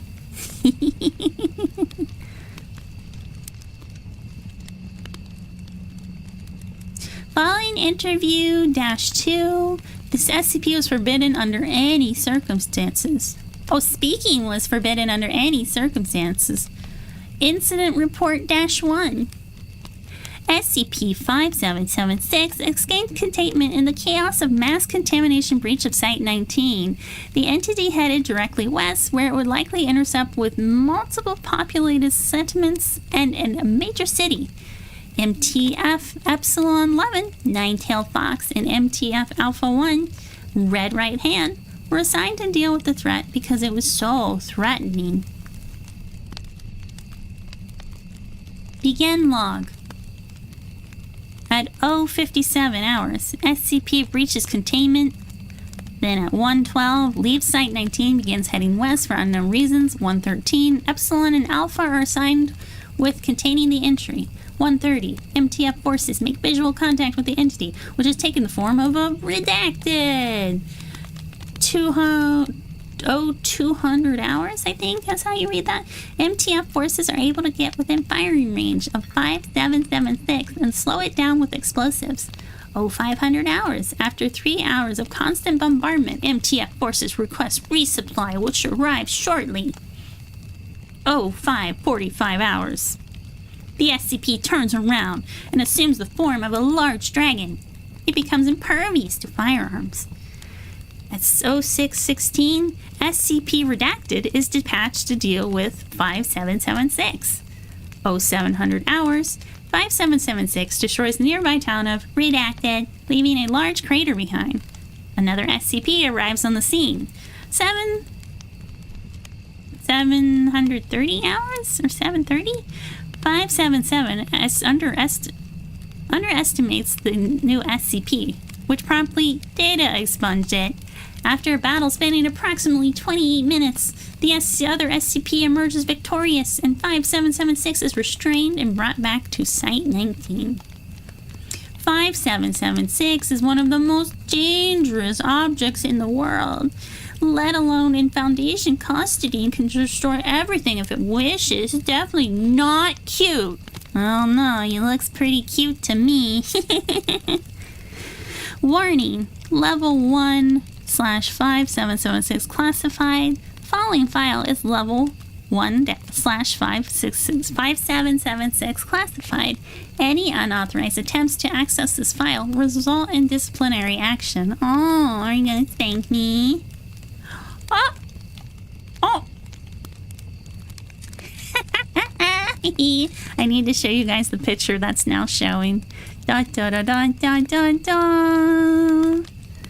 Clearance code accepted. Item 5776. Containment class safe. Important notice. Any personnel who are found to have revealed this document to 5776 will receive appropriate disciplinary action. This picture is upon the initial discovery of 5776. Under no circumstances must SCP-5776 discover the existence of this document. The SCP is to be kept in a soundproof room in Sector 4 of Site-19 and should be placed in a glass container visible from the viewing window. If any member of staff wishes to read the documentation supplied outside 5776 chamber, the containment room's window must be blacked out so the object cannot view the document in question. 5776 is an info-hazardous entity that is able to alter descriptions of itself. Uh-oh. This property has been shown to manifest only in textual, video, photo, or audio recollections. The SCP typically chooses to display itself as an extremely hazardous entity with the ability to onset an XK class end-of-the-world scenario, though in reality it poses no known threat to human life. 5776 info-hazardous properties are only in effect when it is aware of the exact way it is presented in the medium. This SCP's effect is usually noticeable, with the altered description having some form of indication, such as incorrect grammar, tone, or abrupt statements. These effects are believed to be unintentional. 5776 is 5 inches tall and 0.5 inches in diameter, and neutral state displays a smiley face. When 5776 discovers it has been portrayed in a non-threatening manner, the object's face will immediately shift to depict an angered expression. So this one. It is capable of limited mobility, including small hops, swaying gently and falling on curved side to roll. It is currently unknown whether 5776 is sentient. Well, I'd say it is. When the SCP was discovered on 29/05/2015 by Agent Addison during her break in a staff room in Site-19. Oh, it was discovered there, okay. The agent recalls consuming Haribo brand marshmallows during an off-duty lunch hour upon pulling 5776 from her bag. Following is a description of camera footage taken during the event. Begin log. Agent Addison can see him rummaging through the pack of Haribo brand marshmallows before pausing. What? The agent pulls 5776 out of the bag. Aww. 5776 displays an angered expression and begins wriggling in Agent Addison's hand, causing her to release her grip and drop 5776. Oh my! What the heck was that? Is that nearby? Agent Wilson? What's wrong? 577 begins swiftly rolling. 5776 begins swiftly rolling away, escaping the staff room. Isn't he adorable? Oh, look at this little guy. Look at this little guy. He's so cute. He's so cute. Oh, no, he's so scary. No, he's so cute. Look at him. Oh, he's so cute. He can't get to me, so I'm safe. Following this log, 5776 rolled halfway down the corridor before being stopped by Site Director Moose. The SCP was soon given anomalous classification and assigned containment procedures. .1 testing. To date, there have been 3 tests to determine the boundaries of 5776's effect. The following is a description of each test performed on the item. Date 11/06/2005. Test 1. A D-class was positioned directly in front of the SCP and was prompted to write a visual description of the object. The D-class was instructed not to read aloud or show the contents of this description. After the first sentence, the D-class was prompted to show the item how it was depicted. Afterwards, the writing was erased and rewritten. Results. No anomalous activity was observed until 5776 was exposed to the writing. Following exposure, the text was immediately changed to describe an extremely hostile, shape-shifting entity. The SCP displayed an angered expression for approximately 5 minutes following this. This one is so scary, guys. After it entered a neutral state, the text was erased and rewritten. In response to this, 5776 displayed an irritated expression, and the text was already changed again. Roar, he's so scary. Test number 2. The same D class was instructed to write on a sheet of paper. Are you sure to think, speak, or otherwise communicate? Note from researcher Gray. We weren't sure if this would trigger a reaction, so you little puffball was added for good measure. The SCP was exposed to the text. He is indeed heckin' angry. Results. No anomalous activity was observed until the D-Class revealed the question to the SCP. After exposure, the text was altered to display a shape-shifting entity capable of creating an XK in the world-class scenario. On the opposite side of the page, a small ink smudge had noticeably increased in darkness. Microscopic analysis revealed the word embarrassed was written approximately 250 times in the space. It is unknown if this is a program response or if 5776 was displaying sentience on this occasion. Test 3. A different D-Class, a former tattoo artist, was instructed to draw an accurate representation of the SCP on a provided sheet of paper facing away from the object.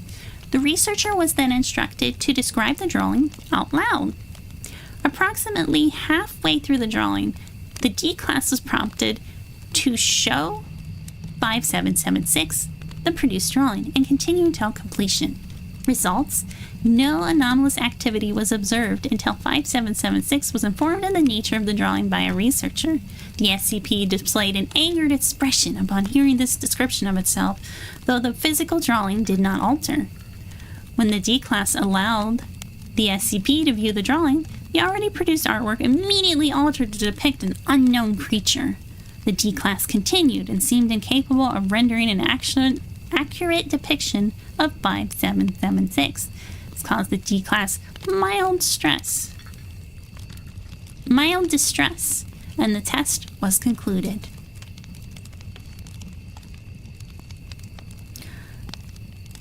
On Addendum 5776-.2, Containment Update. On 22/05/2020, this SCP discovered the existence of its documents. This is believed to have been caused by junior researchers reading the documentation loudly outside 5776's room. This resulted in researcher Gray having to rewrite much of the altered text. Note, we thank researcher Gray for spending many hours on this endeavor. Following the incident, the current containment procedures have been put into place, now requiring 5776 containment room to be soundproof. Footnotes. Hand-drawn with black marker. Oh, the face. Hand-drawn with black marker, typically including the appearance of eyebrows. Heavy investigations revealed the brand was not part of 5776 creation. It indicates that this SCP has the ability to detect any changes to its own altered text. It is believed that unlike textual descriptions, this item must first be visually exposed to a photo or piece of artwork before it can be altered.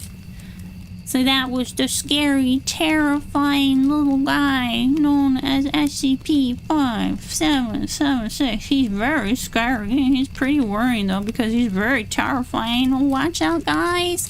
Don't get on his bad side. He'll be worse than 173 and 682. No! That one was really funny. Ducklian, hello. Welcome in. I don't know if I know you. Hello? Ducklian, your name sounds familiar to another Entourage member, Julian. Do you know him by perchance? We're just having a reading of SCPs by me, your favorite demon, Callow.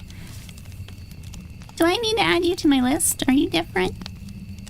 Your name looks a little silly. I know about the 420 joke. I do have a Julian on here. I used to be Julian. Okay, you're already on here, Julian. You're on my list. Hi, Ducklian. Welcome in. We're reading some SCPs. Let me see here. So we are 2 hours, 30 minutes in. And Vicity's throat is starting to get sore from all this reading. So let me see.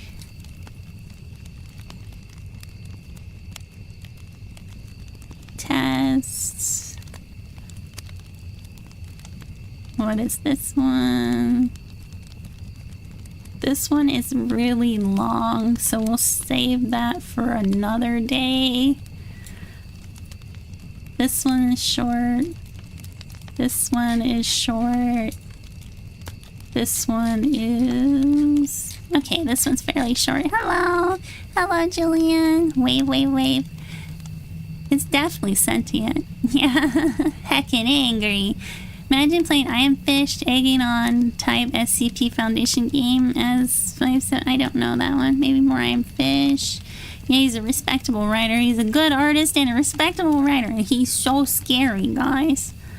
Ooh, oh, no more. Yeah, so I might pick a few from this list. The vaporize of the ones you suggested, did you have like a few favorites? The next one is not... I don't know if you guys suggest these next ones or not, or if we just found them. So let me know as I read the next one. I'll get more water here.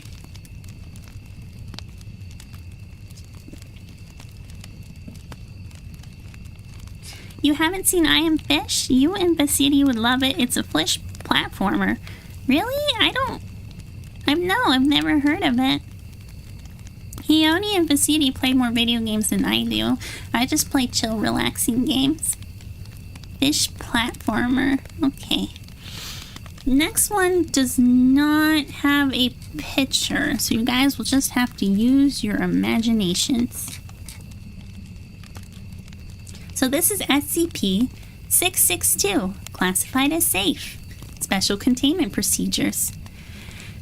6662 should be kept in its red velvet lined case and stored in high-value storage locker 23C located at Redacted when not being utilized for testing or other appropriate activities.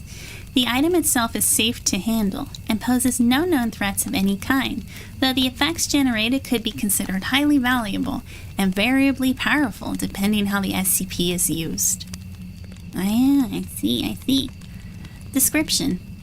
662 is a small silver handbell, 4 centimeters tall and 2 centimeters in circumference. The bell is missing its ringer. Within the inside of the bell, an inscription has been etched into the silver reading, "Forever Mine, SJW." The bell is susceptible to damage, however, given its safe nature, destruction has been deemed unnecessary. As it is made of very pure silver, it requires regular polishing to remain without tarnish. When the bell is shaken as if to ring it, a soft chime can be heard, although this does not come from the bell. A well-dressed Caucasian butler of self-proclaimed British heritage, calling himself Mr. Deeds, will appear from the nearest area, not within line of sight, usually from around a corner. Mr. Deeds will address the ringer of the bell by their appropriate title and last name and ask what it is they desire. His knowledge of individuals' last names and titles is a mystery, as he himself will purport. Please see interview log 662L-1 for further details. Let's see. Okay, we will read that one at the end. Most reasonable requests given to Mr. Deeds will result in satisfaction. However, there are limits to what he can do. He is unable to produce very complex items such as sports cars, luxury homes, or personal jets. If he is allowed to leave line of sight and return, he is able to produce smaller, less complex items such as a ham sandwich, a glass of iced tea, or even more luxurious items like caviar or a brick of gold. A list of notable items the butler has thus far been able to provide to those who ring the bell may be found in Addendum 662-A1. Mr. Deeds will also perform menial tasks such as washing vehicles, preparing food, and cleaning bathrooms. If a request is deemed unreasonable or impossible by the butler, he will kindly tell the ringer so and offer an alternative one if it may be have. Oh, someone new joined the Discord. Hello. Khione will welcome you in when we finish stream.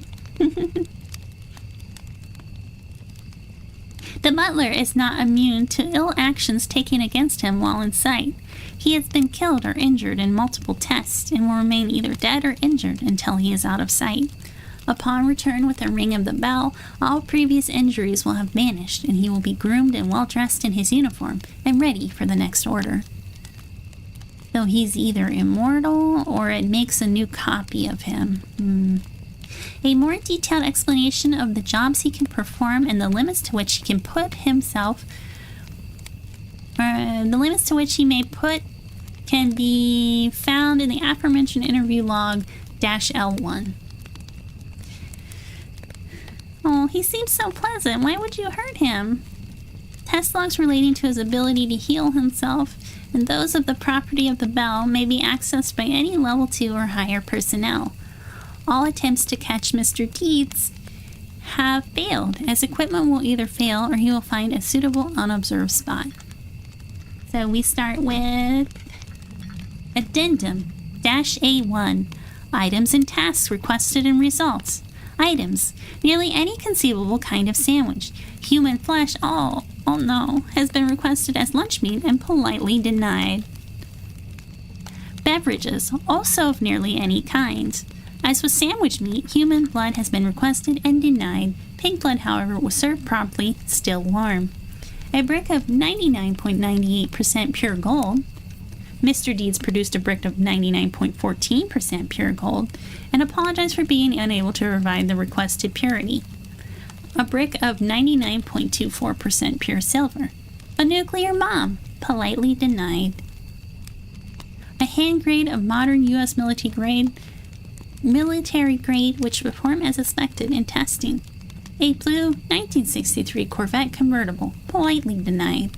The board game Monopoly, which Mr. Deeds won on the first playthrough. Oh, guys, I might mispronounce this. Khione is way better at this sort of thing. A Faberge egg, politely denied. SCP, redacted, politely denied. A bouquet of fresh-picked red roses. A bouquet of wild turnbusties? Politely denied. Turnbusty is not an actual known type of flower. I wonder what that's a reference to. Let me see if I can check it for you guys. Nope, it's not turning up anything.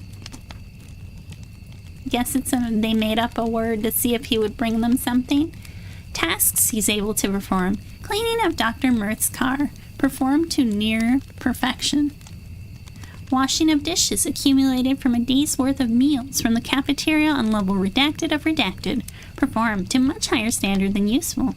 Usual, sorry. Trimming of Dr. Mirth's hair. Performed, but it turns out that Mr. Deeds is in fact not a very good barber. Washing of Dr. Mirth's laundry. Performed and clothing found to fit better in Dr. Mirth's estimation. Assassination of Osama bin Laden, politely denied. Mr. Deeds claimed bin Laden was too well guarded and entrenched and could not or would not give further details. Assassination of a D-class individual a room over, performed with vicious precision using a buck knife to the throat.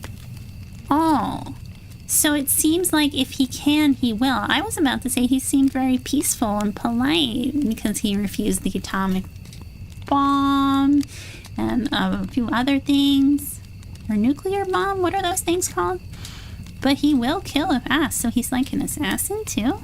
Assassin butler. Ooh.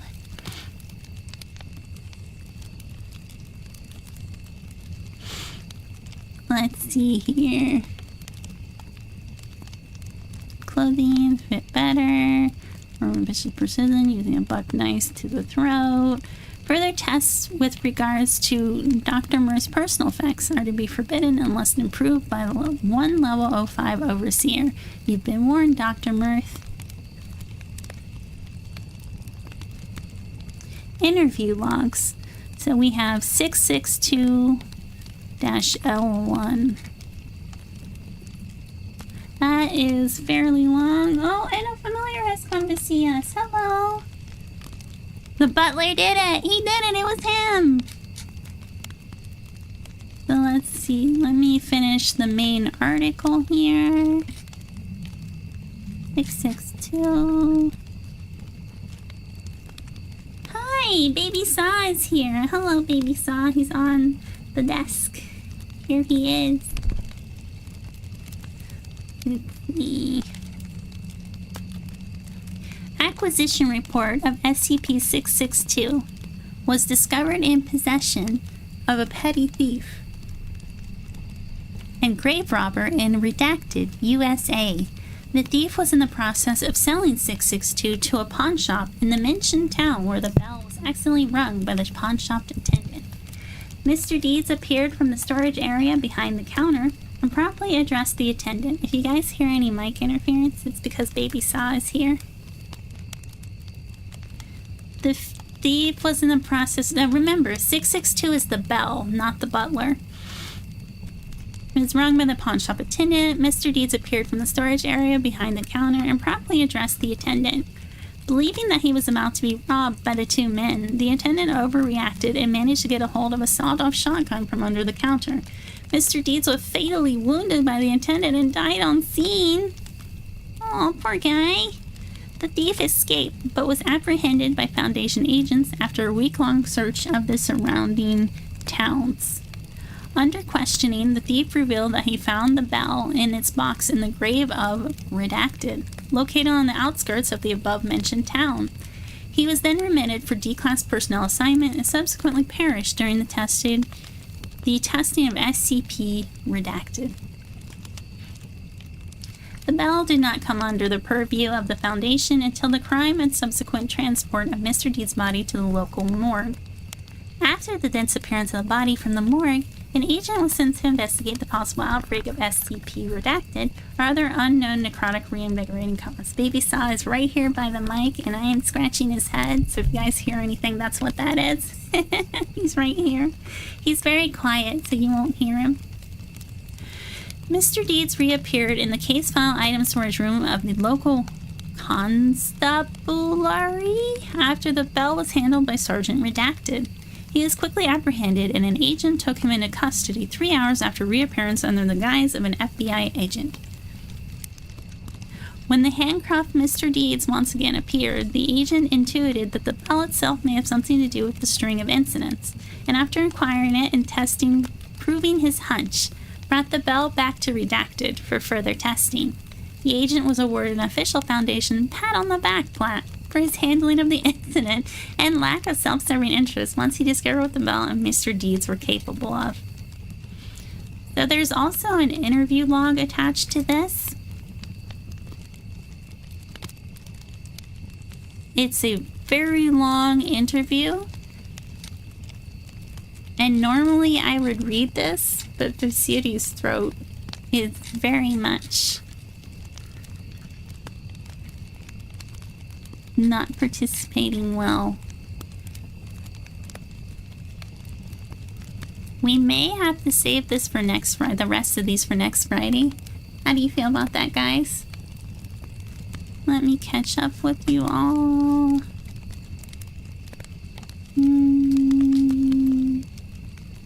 I would ask Mr. Deeds for egg salad sandwiches with coarse ground black pepper. Respectfully, I chose to leave the Discord. I do want to watch more of Khione Gaming. Oh, she'll be here. I don't do this very often. This is more rare than anything. She'll be back to her regular on Monday, so don't worry about it. But that's up to you. Fabulous Ray J. Egg? The butler did it. Well, hi, Geyer. Welcome in. Hello, hello. Thought it was pronounced Fabrucier? Lurk? I don't know. I would have to ask Khione. I'm okay with that, says Alistair. Okay. So, yes, we need to take poor Vecity's throat into consideration. If it was just me, I would be able to go for longer, but I am borrowing her. So, She does have some stuff she needs to do today and whatnot, but I suppose we could end the stream on the interview with Mr. Deeds. And then we can move on to some other SCPs the next time I do an SCP reading. I don't think it will be next week. I think it will be the week after. So maybe alternating weeks I can do some things for you guys. I'm feeling a bit peckish. Get some food then, Vaporize. That's what that means, right? Okay, so here is the interview log with Mr. Deeds, SCP-662-1. The interviewer is this Dr. Mirth. Interview conducted with -1, henceforth referred to as Mr. Deeds, for further background information and testing his anomalous capabilities. Begin log. Good afternoon. Good afternoon, Dr. Mirth. How may I be of service? Firstly, may I call your name? Or may I have your name? Certainly. You may call me Mr. Deeds. Is that your real name? It is not my birth name, no, sir. What would that be? And where were you born? Born? Where were you born? Unfortunately, I cannot remember my full name, sir. Nor am I positive of my birthplace, though I do believe it is located in England. Do you recall when you were born, Mr. Deeds? I am truly sorry to disappoint again, sir, but I do not recall that either, though it must have been some time ago, for I don't believe I was born in this era. Can you approximate it? Again, sir, I apologize for my lack of self-knowledge. I'm a bit of a shut-in, as you know. Mr. Deeds nodded at the bell and smiled. What is the earliest mode of transportation that you can recall seeing in person or utilizing from the past? Horse and buggy, sir, although bicycles are just becoming a fad with the wealthy, if I recall correctly. Quite took off, didn't they, sir? He smiles again. You needn't call me sir any longer, I appreciate it, but it's becoming a bit grating. Very well. Why do you suppose that you cannot remember these things? I can't quite say. Mr. Deeds shifted his weight in his chair and looked a bit uncomfortable for a moment before resuming his posture. Or is it that you may or will not say? That may be the case, yes. Perhaps I may not say, though again begging your pardon, I do not recall why that is. Very well, moving on. Where is it that you go when you fetch items for those you serve? Well, you see, Mr. Deeds' face contorted momentarily, as if he was in great pain, before he quickly reassumed a more relaxed visage. I don't actually recall that either. Why do you wince when I ask these kinds of questions? I do not know. Never mind that for now. We'll get answers eventually. Now then, I have a request. Very well, how may I be further of assistance? I would like a glass of iced tea, and grab a glass of it for yourself if you'd like. What kind of iced tea would you prefer? Surprise me. Certainly. Mr. Deeds stood and walked to the door of the interrogation room and tried the handle. Finding it locked, he turned and smiled at Dr. Mirth. Dr. Mirth says, what seems to be the problem? Mr. Deeds, I must leave your presence to do as you request. Why is that? Visibly uncomfortable again. It just is, Dr. Mirth. Okay, open the door, Agent Graves. Mr. Deeds left the room. He proceeded down the hallway under visual surveillance via camera and Agent Graves. He paused momentarily at another door, shook his head, looked up at the camera, and then at Agent Graves. Then he ran down the hallway and rounded the corner. Agent Graves did not follow, as he had been instructed to remain on guard at the door of the interrogation room. Still under camera surveillance, Mr. Deeds proceeded quickly down the next hall and continued throughout the halls of the complex, presumably searching for an exit or area not under surveillance. Finally, he stopped halfway down corridor 2D. At this point, all 3 cameras in corridor 2D malfunctioned, including 2 that were hidden. Exactly 3 minutes later, the cameras resumed normal functioning, revealing Mr. Deeds standing in the same position, but with a tray holding 2 glasses of iced tea in hand.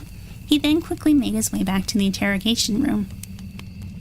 Ah, you have returned, says Dr. Mirth. I was beginning to worry. Mr. Deeds, my apologies for the delay. Finding a way out was troublesome, but not to worry, I brought the tea just as you asked. I do hope you enjoy it. What kind of tea is it? Southern style sweet tea. I love sweet tea. It's so good. Mr. Deeds placed a glass in front of Dr. Mirth and resumed his seat at the other end of the table. Dr. Mirth hesitantly sniffed the tea, smiled, and took a sip.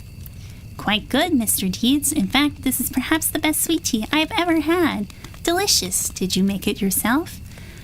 I do dislike disappointing you, Dr. Mirth, but I do not recall. I assume that I did, but alas, my mind is not what it used to be. You've only been gone... Looks at his watch. About 10 minutes, Mr. Deed. Are you telling me your memory is so terrible that you cannot remember what happened 10 minutes ago? Or the time between? I recall looking for a way out, and I recall returning with the tea, but that is all. But not how or where you acquired the tea? Fortunately, no. Mr. Deeds was visibly uncomfortable again. Very well, I have another request. As you wish. I would like a bar of gold. What percentage of pureness would you like? 99.98% if you please. That may be possible. Let me see what I can do. We'll disable the cameras in the hall outside, and Agent Graves will wait in the interrogation room with me to make your trip a little faster this time. Very much appreciated, shall I? Yes. Mr. Deeds exited into the hallway, where, despite what Dr. Mirth claimed, the cameras were not turned off. He paused for a moment, looked up at the closest camera, shook his head, and began traveling through the hallways of the complex as before. Corridor 2B, he paused, and once more all cameras, hidden or visible in the corridor, malfunctioned. Exactly 10 minutes and 37 seconds later, the cameras began functioning again. To show Mr. Deeds once again in the same position, with a bar of gold in one hand, he then returned to the interrogation room. Well, that took a bit longer than last time, says Dr. Mirth. Any reason? Mr. Deeds. Well, it seems that the cameras in the hallway remained on, so I had to find a suitable way out again. I apologize for the delay. Also, I was not able to acquire a bar of gold to the pureness that you requested, but I assure you this bar is 99.14% pure. Dr. Mirth says, very impressive. We will be testing it, I'm sure you know. Mr. Deeds, I did not know that you would, but it makes sense, I suppose. Will there be anything else, Dr. Mirth? Yes, for your next task, I would like for you to acquire for me a blue 1963 Corvette convertible. I am quite sorry, but that is not possible. Why not? I really want one. Again, I cannot say why, except that I just know that one cannot be gotten via my methods. And what are those methods? I do not recall. Very well, I would like a... egg. Any will do. Ah, well, regretfully, that is impossible as well. And I suppose you cannot say why? That is correct. How about some caviar? Any type or brand will do. That I can do. Mr. Deeds once more entered the hallway outside the interrogation room. This time, the cameras were turned off after visual confirmation of Mr. Deeds' entry into the hall. 1 minute later, the cameras were turned back on, but Mr. Deeds had already returned to the interrogation room at that point. That was considerably faster, Mr. Deeds. It only took you 32 seconds, and the caviar is quite good. I am pleased to hear it. One more thing before we end this section, Mr. Deeds. As you wish, I request that you assassinate Osama bin Laden. Mr. Deeds, I'm afraid that cannot be done at this time, Dr. Mirth. Perhaps someone closer and less heavily guarded? Very well. Let's make it the gentleman in the next room over. Indeed. Mr. Deeds once again entered the hallway. After visual confirmation, the cameras were momentarily turned off, then turned back on. They revealed the door next to the interrogation room down shutting. Cameras in that room showed Mr. Deeds entering the room with a large buck knife hidden behind one arm. Mr. Deeds approached the waiting D-class personnel and deftly slit his throat. Oh, well, I should have known it was coming. With one quick motion of the knife, Mr. Deeds watched as the D-class went through the motions of death, avoiding their attempts to grab him. Once the D-class individual was visibly presumed dead, Mr. Deeds returned to the interrogation room from whence he came. Dr. Mirth, the deed is done then? Indeed, here's the knife I used as proof. Why could you do this thing but not the other? I cannot say, except to note that I simply knew one was impossible while the other wasn't. So you don't know how you know my last name or title, and whether or not a certain task is possible. That is correct. Very well, I believe we're done for now. I do need to consult with my colleagues on some points. Please wait here until I return.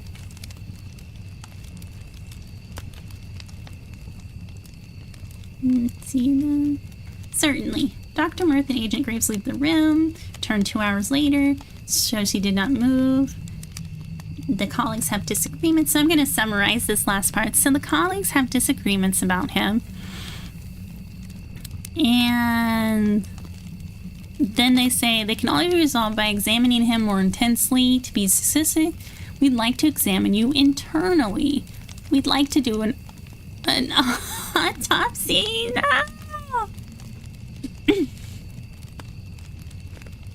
Mr. Deeds suggested that he will do the deed for them. Will you be examining my internal organs? Possible. Oh no, this gets really gory.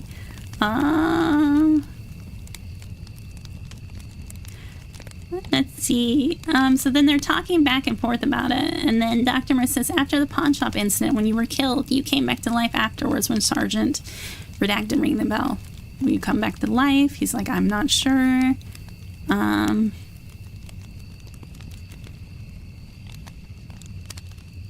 It has been a genuine pleasure to serve you.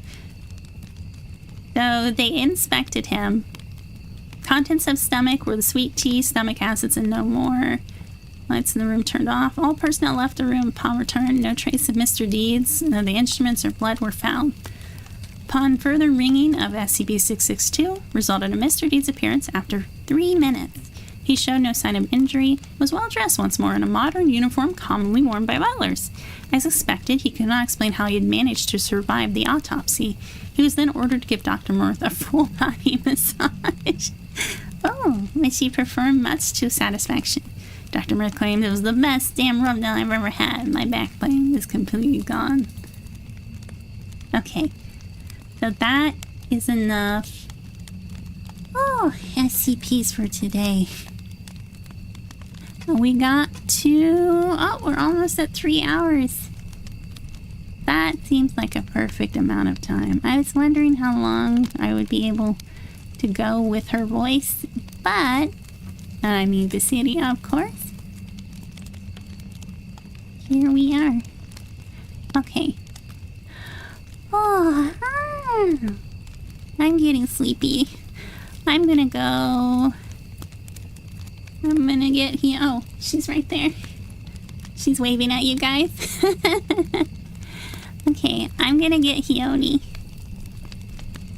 And she can say bye before we end for the day.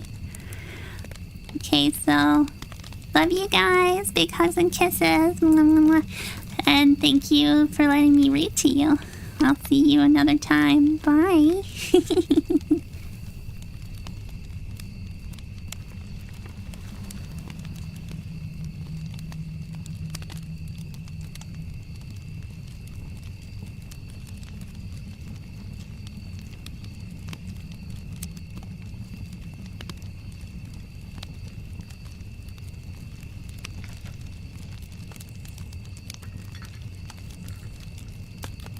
And there she goes.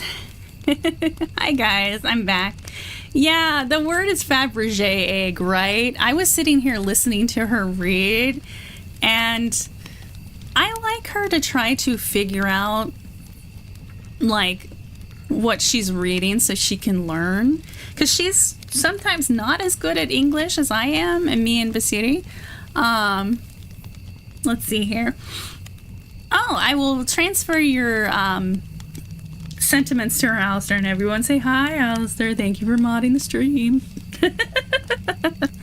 Thank you for spending the day with us, Callow, Hottie, and now we have Khione the cutie. Oh, thank you. So I'm glad you guys, I hope you guys had a nice time, and I'm sorry if you didn't, but we do something different every now and then. We have a new... Well, I think we had a new Discord member. But usually, yes, I will be playing games, so don't worry about it. This is only a once-in-a-while thing, but I will still read them just in case. So let's see here. Today was Friday the 12th. So. Next week, we will return to games. I wasn't able to prepare one of the games for today, so I just had Callow read to you guys because we already promised that to you guys, so... And then on Monday, we will return to games I think that whole week we'll play games. I'm not sure what yet. On Monday I have an idea, and maybe we'll just continue with the game I have in mind, because it's kind of a long one. But watching the current like game announcements with you guys for like the showcases of games that are getting released, I got the idea that there was a certain game that I would like to play for you all. And I have played it on the channel before, but I won't tell you guys what it is. So we'll play it again because it's a lovely game and I think we'll have a lot of fun playing it. So hopefully we'll have that set up come Monday. Say hi to Alistair Me. Hello, weirdo. Did you have fun, Slime? Wait, Slime, is that my new nickname? Why am I Slime? Or were you talking to that little guy that was hanging out with Callow? I think his name is 999. Nah, I definitely know his name is 999. Callow's the one that doesn't really know a whole lot about the SCPs, so I'm sorry if she stumbled on some of them. I will keep these in a tab. Let's see. For another time. I think next time we will start with one of the ones you guys suggested. I'll look into the other ones too. No, it's not Skyrim. Don't worry about it. Skyrim will come someday. And I hope you guys enjoy it because I'm going to try to do something different with Skyrim. I was thinking in addition to adding a bunch of silly mods, we could also potentially do a randomizer. That might shake things up a bit. So yeah, that will make things a little more fun.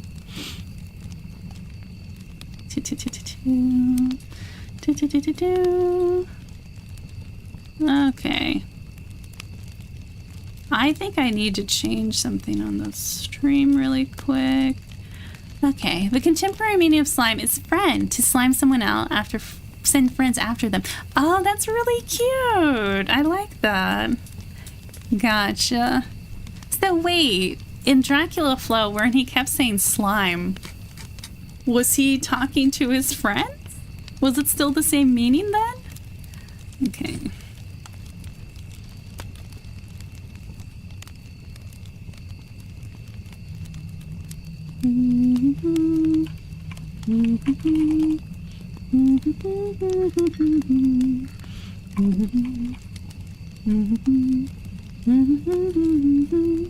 Okay, updated that. Nope, nope. Okay. I got slimed out means you got jumped or attacked by someone else's party. Yes, he meant friend. Oh, that's awesome! To learn something new. Okay. That's really cool. Someone else's friend. Okay, that's really awesome. Alright, you goobers. I'm gonna head off. Let poor Visiri rest her voice, because both me and Callow have borrowed her today. So we're gonna make her some hot tea, get some voice rest, and then I will see you guys on the Discord server or on Monday. So I'm sorry I haven't been around on the Discord server very much. That's just how it is sometimes. Sometimes we get busy and other things come up IRL. So I will see you guys on Monday. Let me put this down here. Let me get your outro music. Here you go, my little ones. Yeah, you guys are my little ones. Because can be as big as a planet. And I usually change to 7 feet. Choose 7 feet. So that's taller than most of you, but maybe some of you are taller than me. I guess I'll see. Oh, okay. I hope you guys enjoyed today. I'll see you on Monday. Bye. Bye for now. Bye. No, that is not the mic. That's the... Okay, bye.